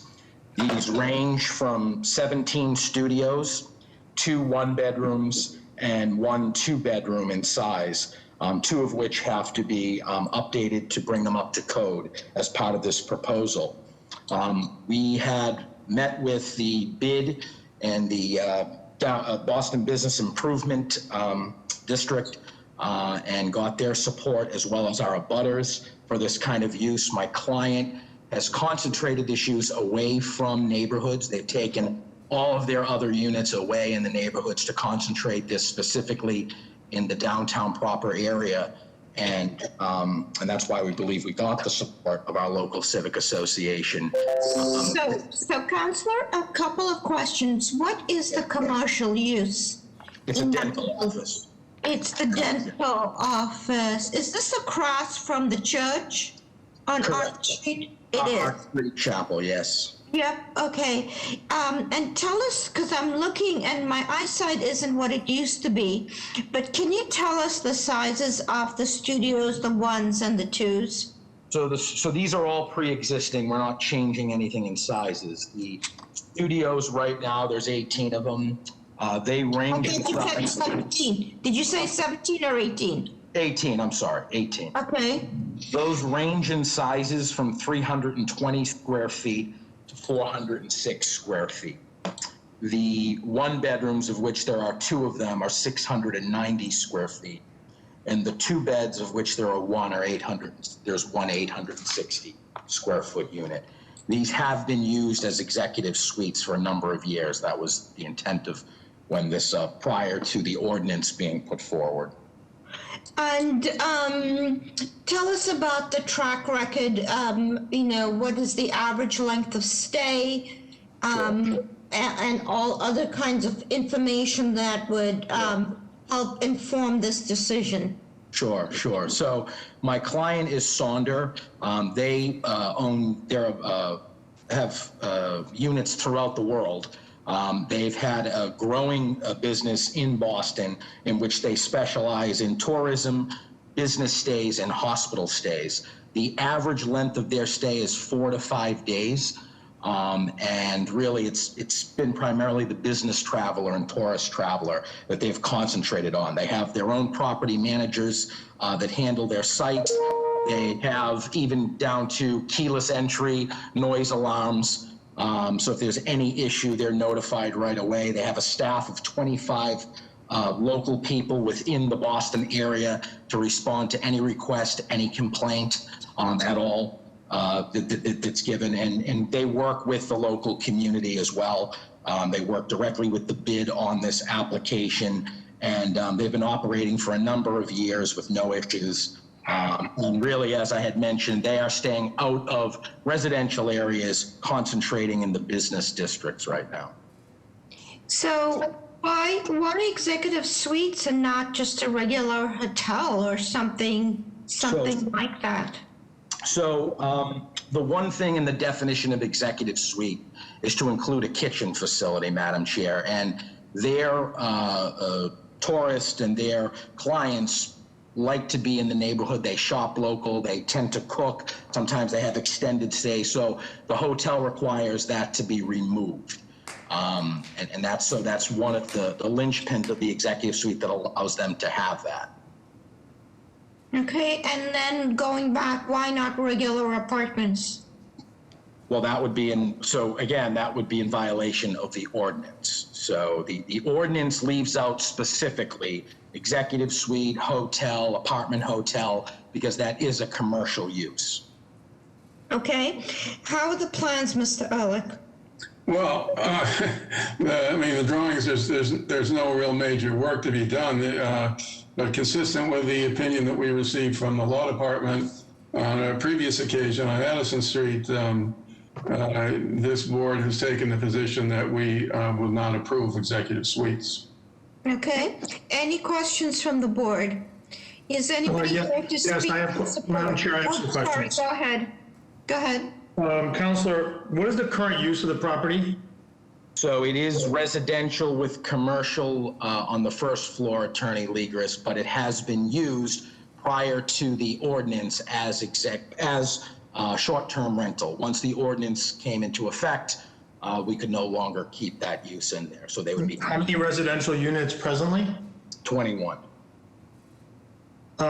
Could you, with respect to your clients' outreach with respect to their customers, they advertise on public websites?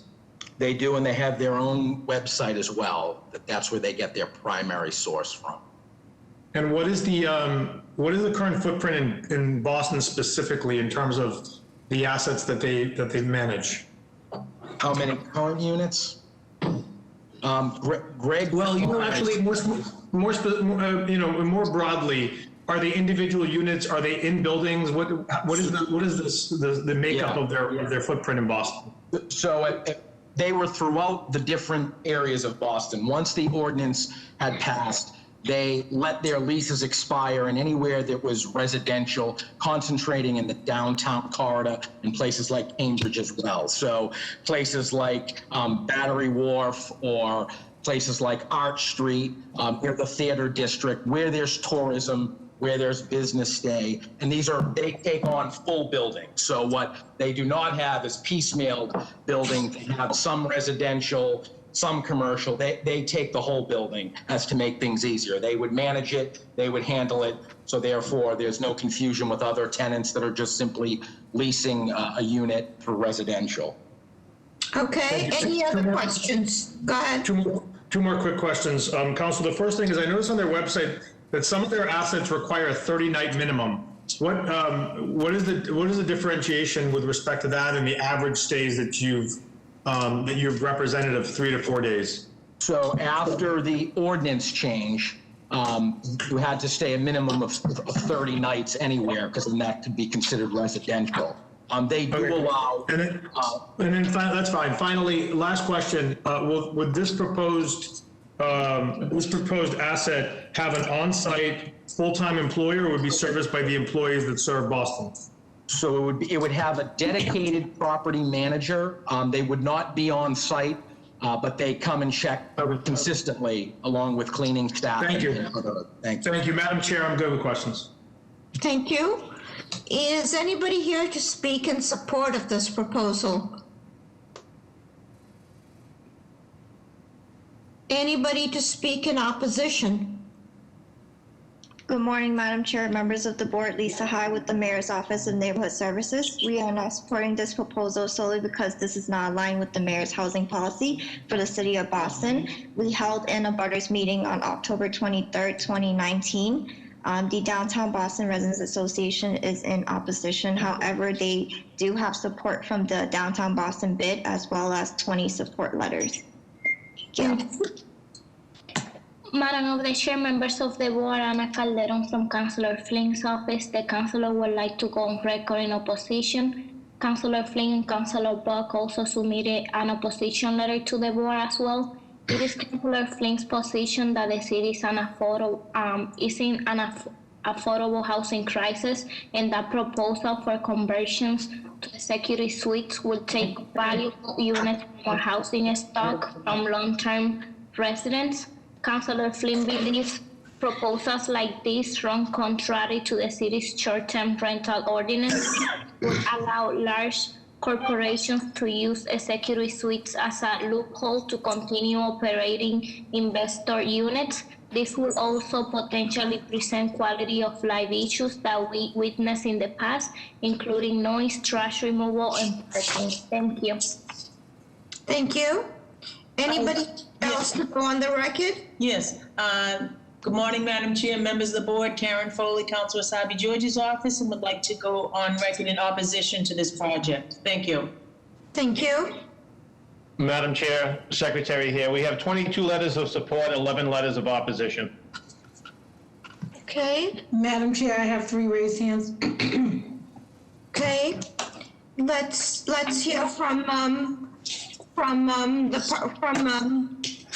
people to speak. Who are we hearing from? Doug Meyer. Good morning, Madam Chair, members of the board. You can all hear me, yes?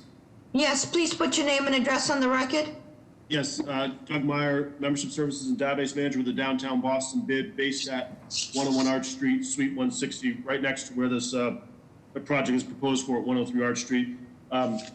We did submit a support letter for this just a few days back. It's very short, so but just to summarize, there was a prior application by this proponent just a few blocks away. It's still also inside of the Downtown Boston bid, and we carefully vetted that back in the spring just before the pandemic hit. That was in a very similar setting to 103 Arch Street in terms of being a dense mixed-use urban environment. We were pleased with that proposal, that they conduct extensive community outreach, and therefore we support that proposal. And in this case, again, as with their prior proposal earlier in the spring, just a few blocks away, we worked with them to make sure that they did extensive abutter outreach, and we are not aware of any concerns or complaints raised by the surrounding community in terms of issues with the 103 Arch Street proposal. So for all those reasons, the bid supports this proposal. Thank you very much. Thank you. May I hear from Martin?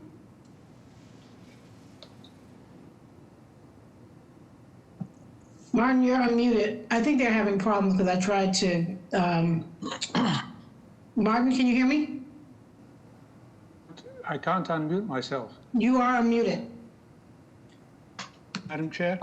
Yes, please put your name and address on the record. Yes, Martin Rutter, 144 Beacon Street in the Back Bay. We're very concerned about this tendency, and Sonder is one of the major companies doing this, to take residential units off the marketplace and convert them to executive suites, where they are then used, in effect, in violation of the STR ordinance to provide accommodations to generic tourists. I would also like to note that, contrary to what the lawyer has said, executive suites are still a forbidden use in many parts of the city. Sonder is well known for operating these units as hotels without a hotel license.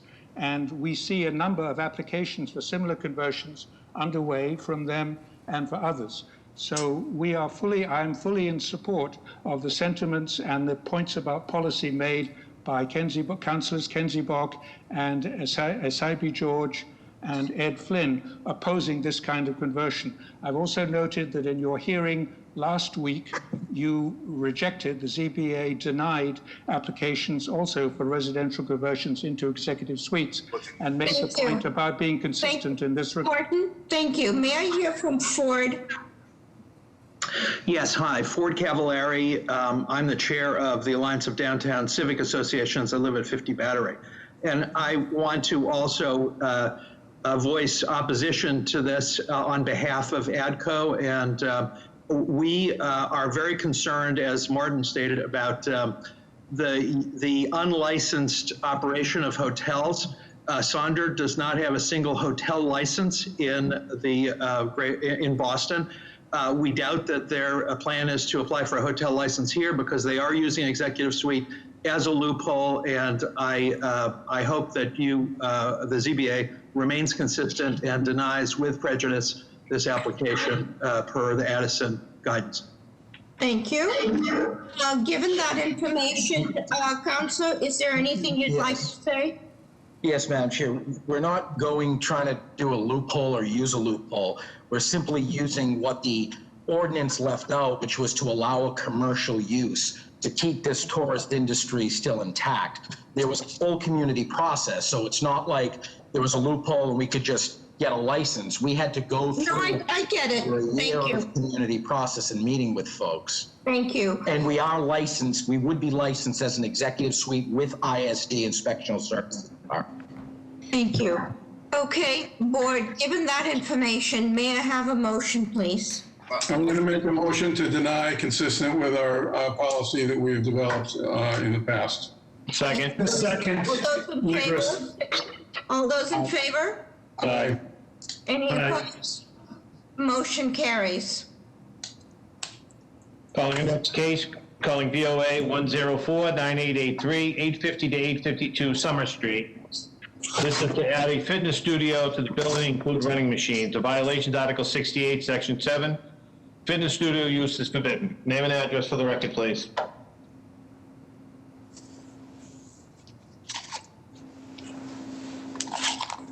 Hi, Madam Chairwoman, Paul Gibbs.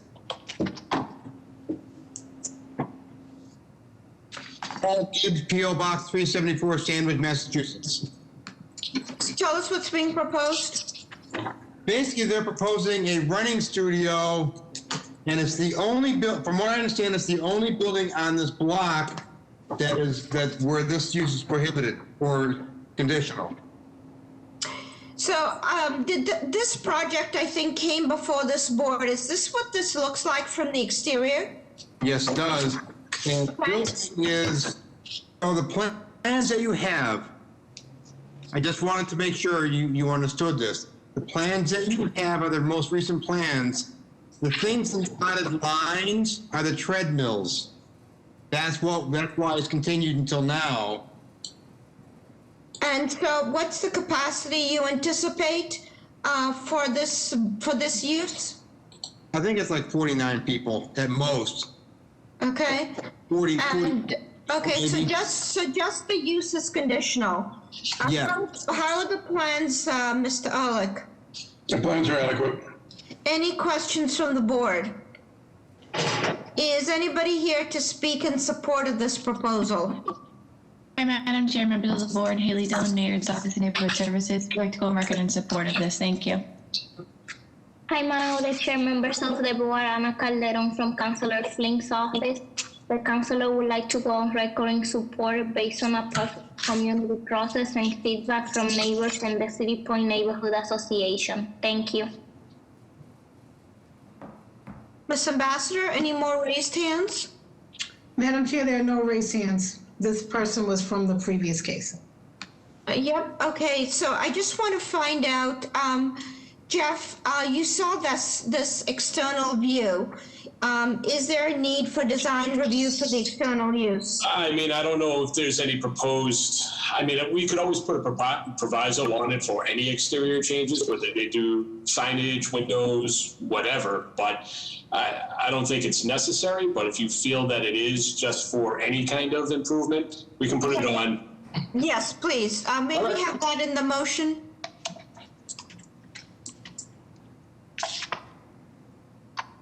May I have a motion, please? Motion to approve pending BPA review. Is there a second? Second, Ligris. All those in favor? Aye. Any opposed? Jeff, and please make sure that it doesn't look like a private club, but more welcoming to the public in some way. Thank you. Yes, ma'am. Yep. Calling the next case, calling BOA 105-8736,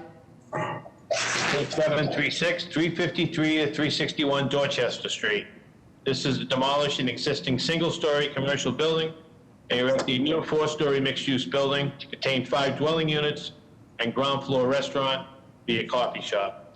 Violations, Article 13, Section 1, lot area is insufficient. Article 13, Section 1, additional lot area is insufficient. Article 13, Section 1, the floor area ratio is excessive. Article 13, Section 1, the building height is excessive in feet. Article 13, Section 1, usable open space is insufficient. Article 13, Section 1, front yard is insufficient. Article 13, Section 1, side yard is insufficient. Article 13, Section 1, rear yard is insufficient. Article 13, Section 1, the building height is excessive in stories. And Article 23, Section 1, off-street parking is insufficient. Name and address. Secretary, could you confirm that case number? Case BOA 105-8736. Okay, thank you. Good morning, Madam Chair, members of the board. My name is George Moranci. I'm an attorney with the business address of 350 West Broadway in South Boston. I represent Cullum Dunphy, the owner of the property. Madam Chair, members, this is an existing single-story commercial building that is currently not being used. The proposal originally was to erect a new building with a ground floor commercial use. A coffee shop was planned with 5 residential units above. During community process, and this has been a long community process, the better part of a year, it was ultimately decided by the community that that a 4-story building here would be perceived as excessive. They wanted the building revised to be a 3-story building, which is what the plans currently being shown depict. There's no parking for the building. It would be a ground floor consisting of 2 units, second floor consisting of 2 units, and the third floor consisting of 2 units. The zoning sub-district here, this is in... Counselor, so now it's gone to 6 dwelling units. Exactly. Instead of 5 residential and 1 commercial, there's 6 units, but they're all residential. We went back and forth even with versions that had parking on the ground floor, but the community and the abutters in particular strongly wanted a 3-story building only here. So are the violations correct then? Yeah, well, this is an L1 district, as the board knows, for certain dimensional requirements. The L1 defaults to the nearest, in this case, H150 district. As a result of the changes, there is no longer a building height violation. There's no longer a story height violation. Additionally, there was a note at the end of the refusal letter about PIC approval required for proposed bays overhanging the public way. Those bays have been eliminated, so there are no overhanging bays. The other violations remain the same. This is base code. This is one of the few areas left in South Boston that is still under the base code. Reason being is that this is actually within the area of planned South Boston Dorchester Avenue. So the violations stand in terms of insufficient lot area because of the default to H150, and somewhat unbelievably for a 6-unit building here, a 10,000 square foot lot would be required by zoning. The lot here is 2,773 square feet. The other violations are for FAR, insufficient usable open space. There isn't any because obviously there would be opposition to roof decks here. There's a side yard insufficiency. On Woodward Street, the building is going to be set back 1 foot so that the existing sidewalk line on Woodward Street can be continued. There is an interruption there because of the footprint of the existing building. The side yard setback on the right side was increased to 5.5 feet. That was in response to the concerns of the owner and resident of the building next door at 351 Dorchester Street. There's a 3-foot rear yard setback. The required rear yard setback would be 10 feet with the shallow lot exception. And in the front, the building would be constructed directly out to the property line. The setback here, in fact, complying with existing modal alignment, would require a front yard setback that would be behind the rear lot line of the parcel, which means it would be an unbuildable lot. So, Mr. Morency, just let's make sure we get this right. First, can you give us the breakdown of the units and the sizes?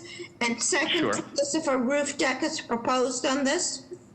No roof deck is proposed, so I'll start with that. That's important. In terms of the units, they're all 2-bedroom, 2-bath units. They're 2 per floor, and going from unit 1 to 6, the sizes are 905, 869, 949, 934, 922, and 900. And as I mentioned, there is no parking. The site is a block away, about a 3-minute walk from Andrew Station on the MBTA's Red Line. Okay, how are the plans, Mr. Ehrlich? Mr. Morency, maybe you said this, but is the footprint of the proposed building the same as the existing? No, it's not, Mr. Ehrlich. It will be recessed back 1 foot on the Woodward Street side from where the existing building comes out to allow for sidewalk continuation. On the right side, the setback of basically 5.5 feet of the right side of the building as viewed from Dorchester Street would be eliminated. There'd be a 5.5-foot setback there to allow for a view corridor and a light and air corridor through to 351 Dorchester Street. Okay, so it's actually a little bit smaller, the footprint. A little bit smaller, exactly. The drawings are technically okay. It's not very inspired design. It's kind of boxy looking. It could, if approved, it could definitely stand for some serious BPDA design review. Okay, any questions from the board? Is anybody here to speak in support of this proposal? Madam Chair, members of the board, Haley Dillon, Mayor's Office of Neighborhood Services, would like to go on record and support. The developer worked extensively with the neighborhood, and we met last night, and the Andrew Square Civic Association voted in support, so we'd like to stay in support. Thank you. Thank you. Madam Chair, members of the board, Ana Calderon from Councilor Flink's office. The councilor would like to go on record in support due to a positive community process and respectful engagement between the proponent neighbors and the Andrew Square Civic Association over the last few months. The Andrew Square Civic Association also submitted a support letter last night based on the compromise reached with the town, including improvements to trash location and compactors, installation of fencing, bringing the building in on Woodward Street for pedestrian access, sideline issues, paving work and lighting, and cameras for security purposes. Thank you. Good morning, Madam Chair, members of the board. Karen Foley, Councilor Asabi George's office, would like to go on record in support of this project. Thank you. Madam Chair, Secretary here. We have 17 letters of support and 13 letters of opposition. Madam Chair, I have no raised hands. Given that information, may I have a motion, please? Motion to approve BPDA design review for the. Second, Joe. All those in favor? Aye. Any opposed? Motion carries. Thank you. Calling the next case, calling BOA 1004357, 71 to 73 Humboldt Avenue. This is a change of use occupancy, existing use day school, demolish the existing day school and renovate the existing space to construct 2 new dwelling units. The violation is Article 50, Section 28. 8-unit dwelling unit is forbidden use. Article 50, Section 29, the lot area for additional dwelling units is insufficient. And Article 50, Section 43, off-street parking is insufficient. Name and address for the record, please. Morning, Madam Chair, members of the board. My name is George Moransky. I'm an attorney with the business address of 350 West Broadway. I'm filling in for Niall Sutphin here. Madam Chair, members, this is a matter that also has been around for quite a while. As the board may remember, this was supposed to be Niall Sutphin's last matter before the board last December. And I think that hopefully today we'll be able to conclude this. Everything has been put on the record at least twice, Madam Chair, but essentially it is just to replace an existing day care use on the ground floor with 2 apartments. The board may recall that this is a property subject to a BRA land disposition agreement that in fact requires this first floor to be used only for residential purposes. The last time before the board, when Niles presented, there was a deferral to allow for continued engagement with the Garrison Trotter Neighborhood Association. Niles had an online meeting with Garrison Trotter a week ago Sunday, and my understanding is that the result of that meeting was a vote of unanimous approval by Garrison Trotter. The 2 units being proposed, there's a 3-bedroom, 3-bath of 1,347 square feet, and a 3-bedroom, 2-bath of 1,212 square feet. 1,212? Correct. 1212. Okay. So the hang-up in the past was an understanding of the land dispo agreement. Day school is no longer in play. How are the plans, Mr. Ehrlich? All it is a floor plan for the 2 units on the first floor. That's fine. And is anybody here to speak in support? Yes, hi, good afternoon, Chair, members of the board. My name is Jessica Thomas with the Mayor's Office of Neighborhood Services. As Morency mentioned, the community process started back in October 19th.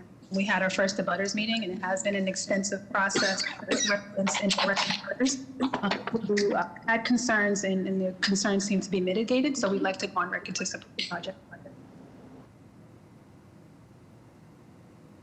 Thank you. Anybody else to speak on this project?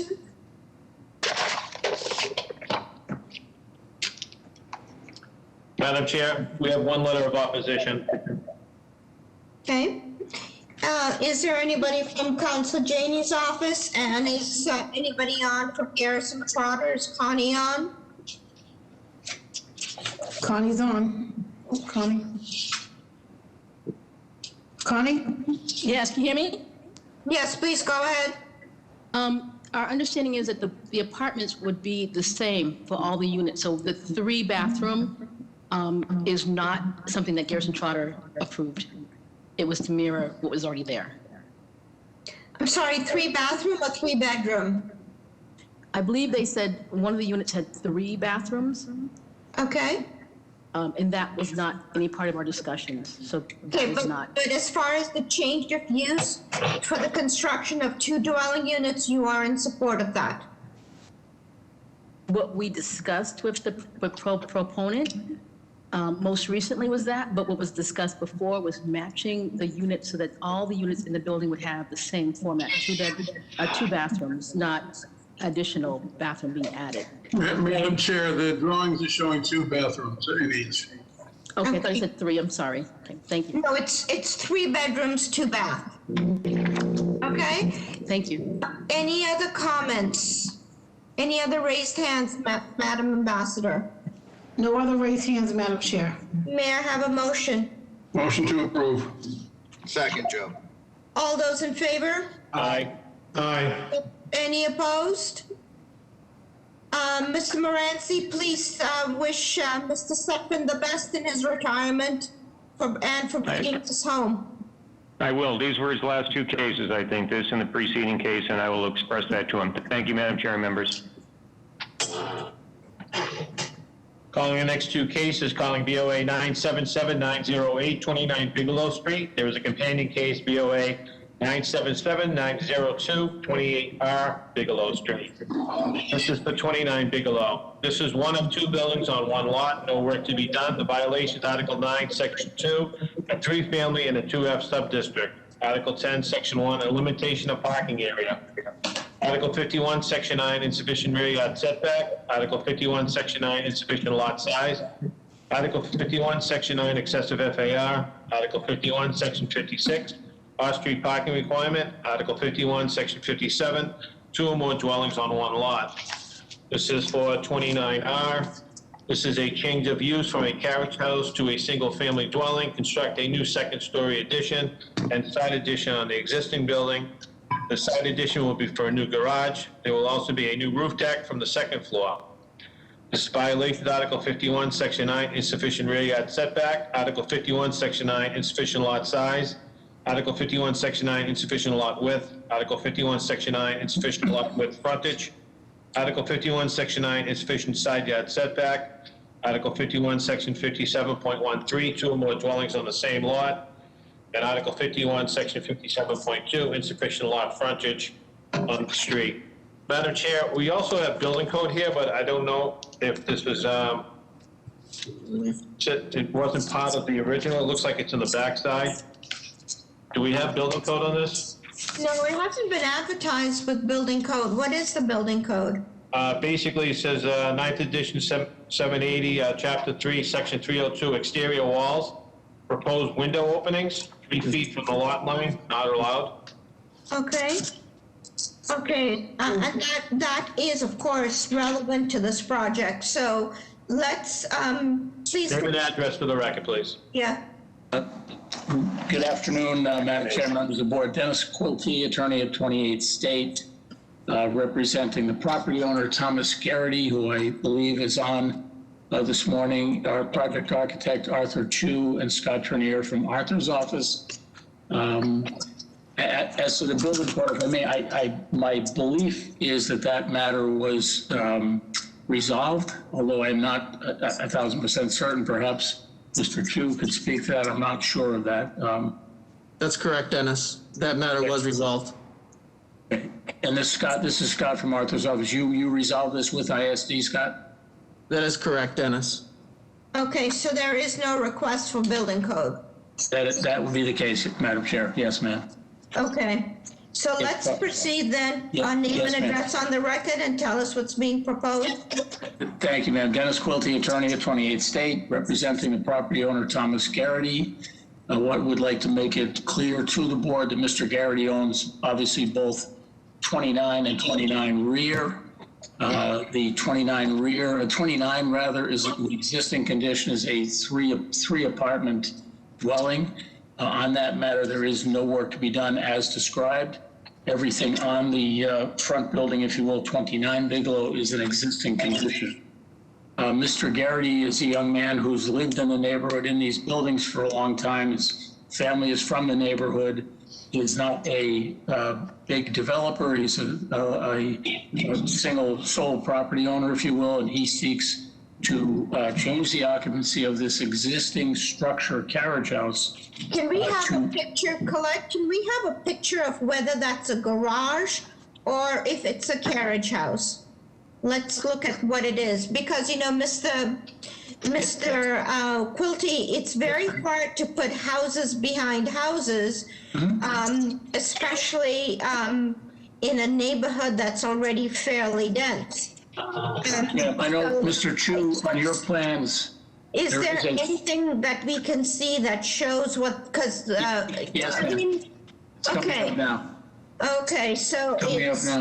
So rather, it's very interesting, and the board may be aware because I think you've approved such uses in the past, but there, oddly enough, in the Bigelow Hill area, there are a number of dwellings with carriage houses in the rear, some very close by, which have been converted over the years to residential housing.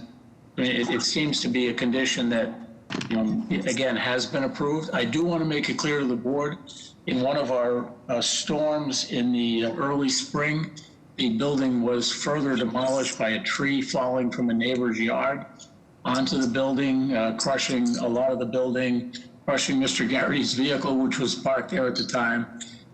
So, what you see in these photos has been further, if you will, compromised by the tree which fell on this, again, we think sometime in March or April. So tell us about the proposal. Yes, First of all, on the front house, is there any work to be done to bring it up to par in any way?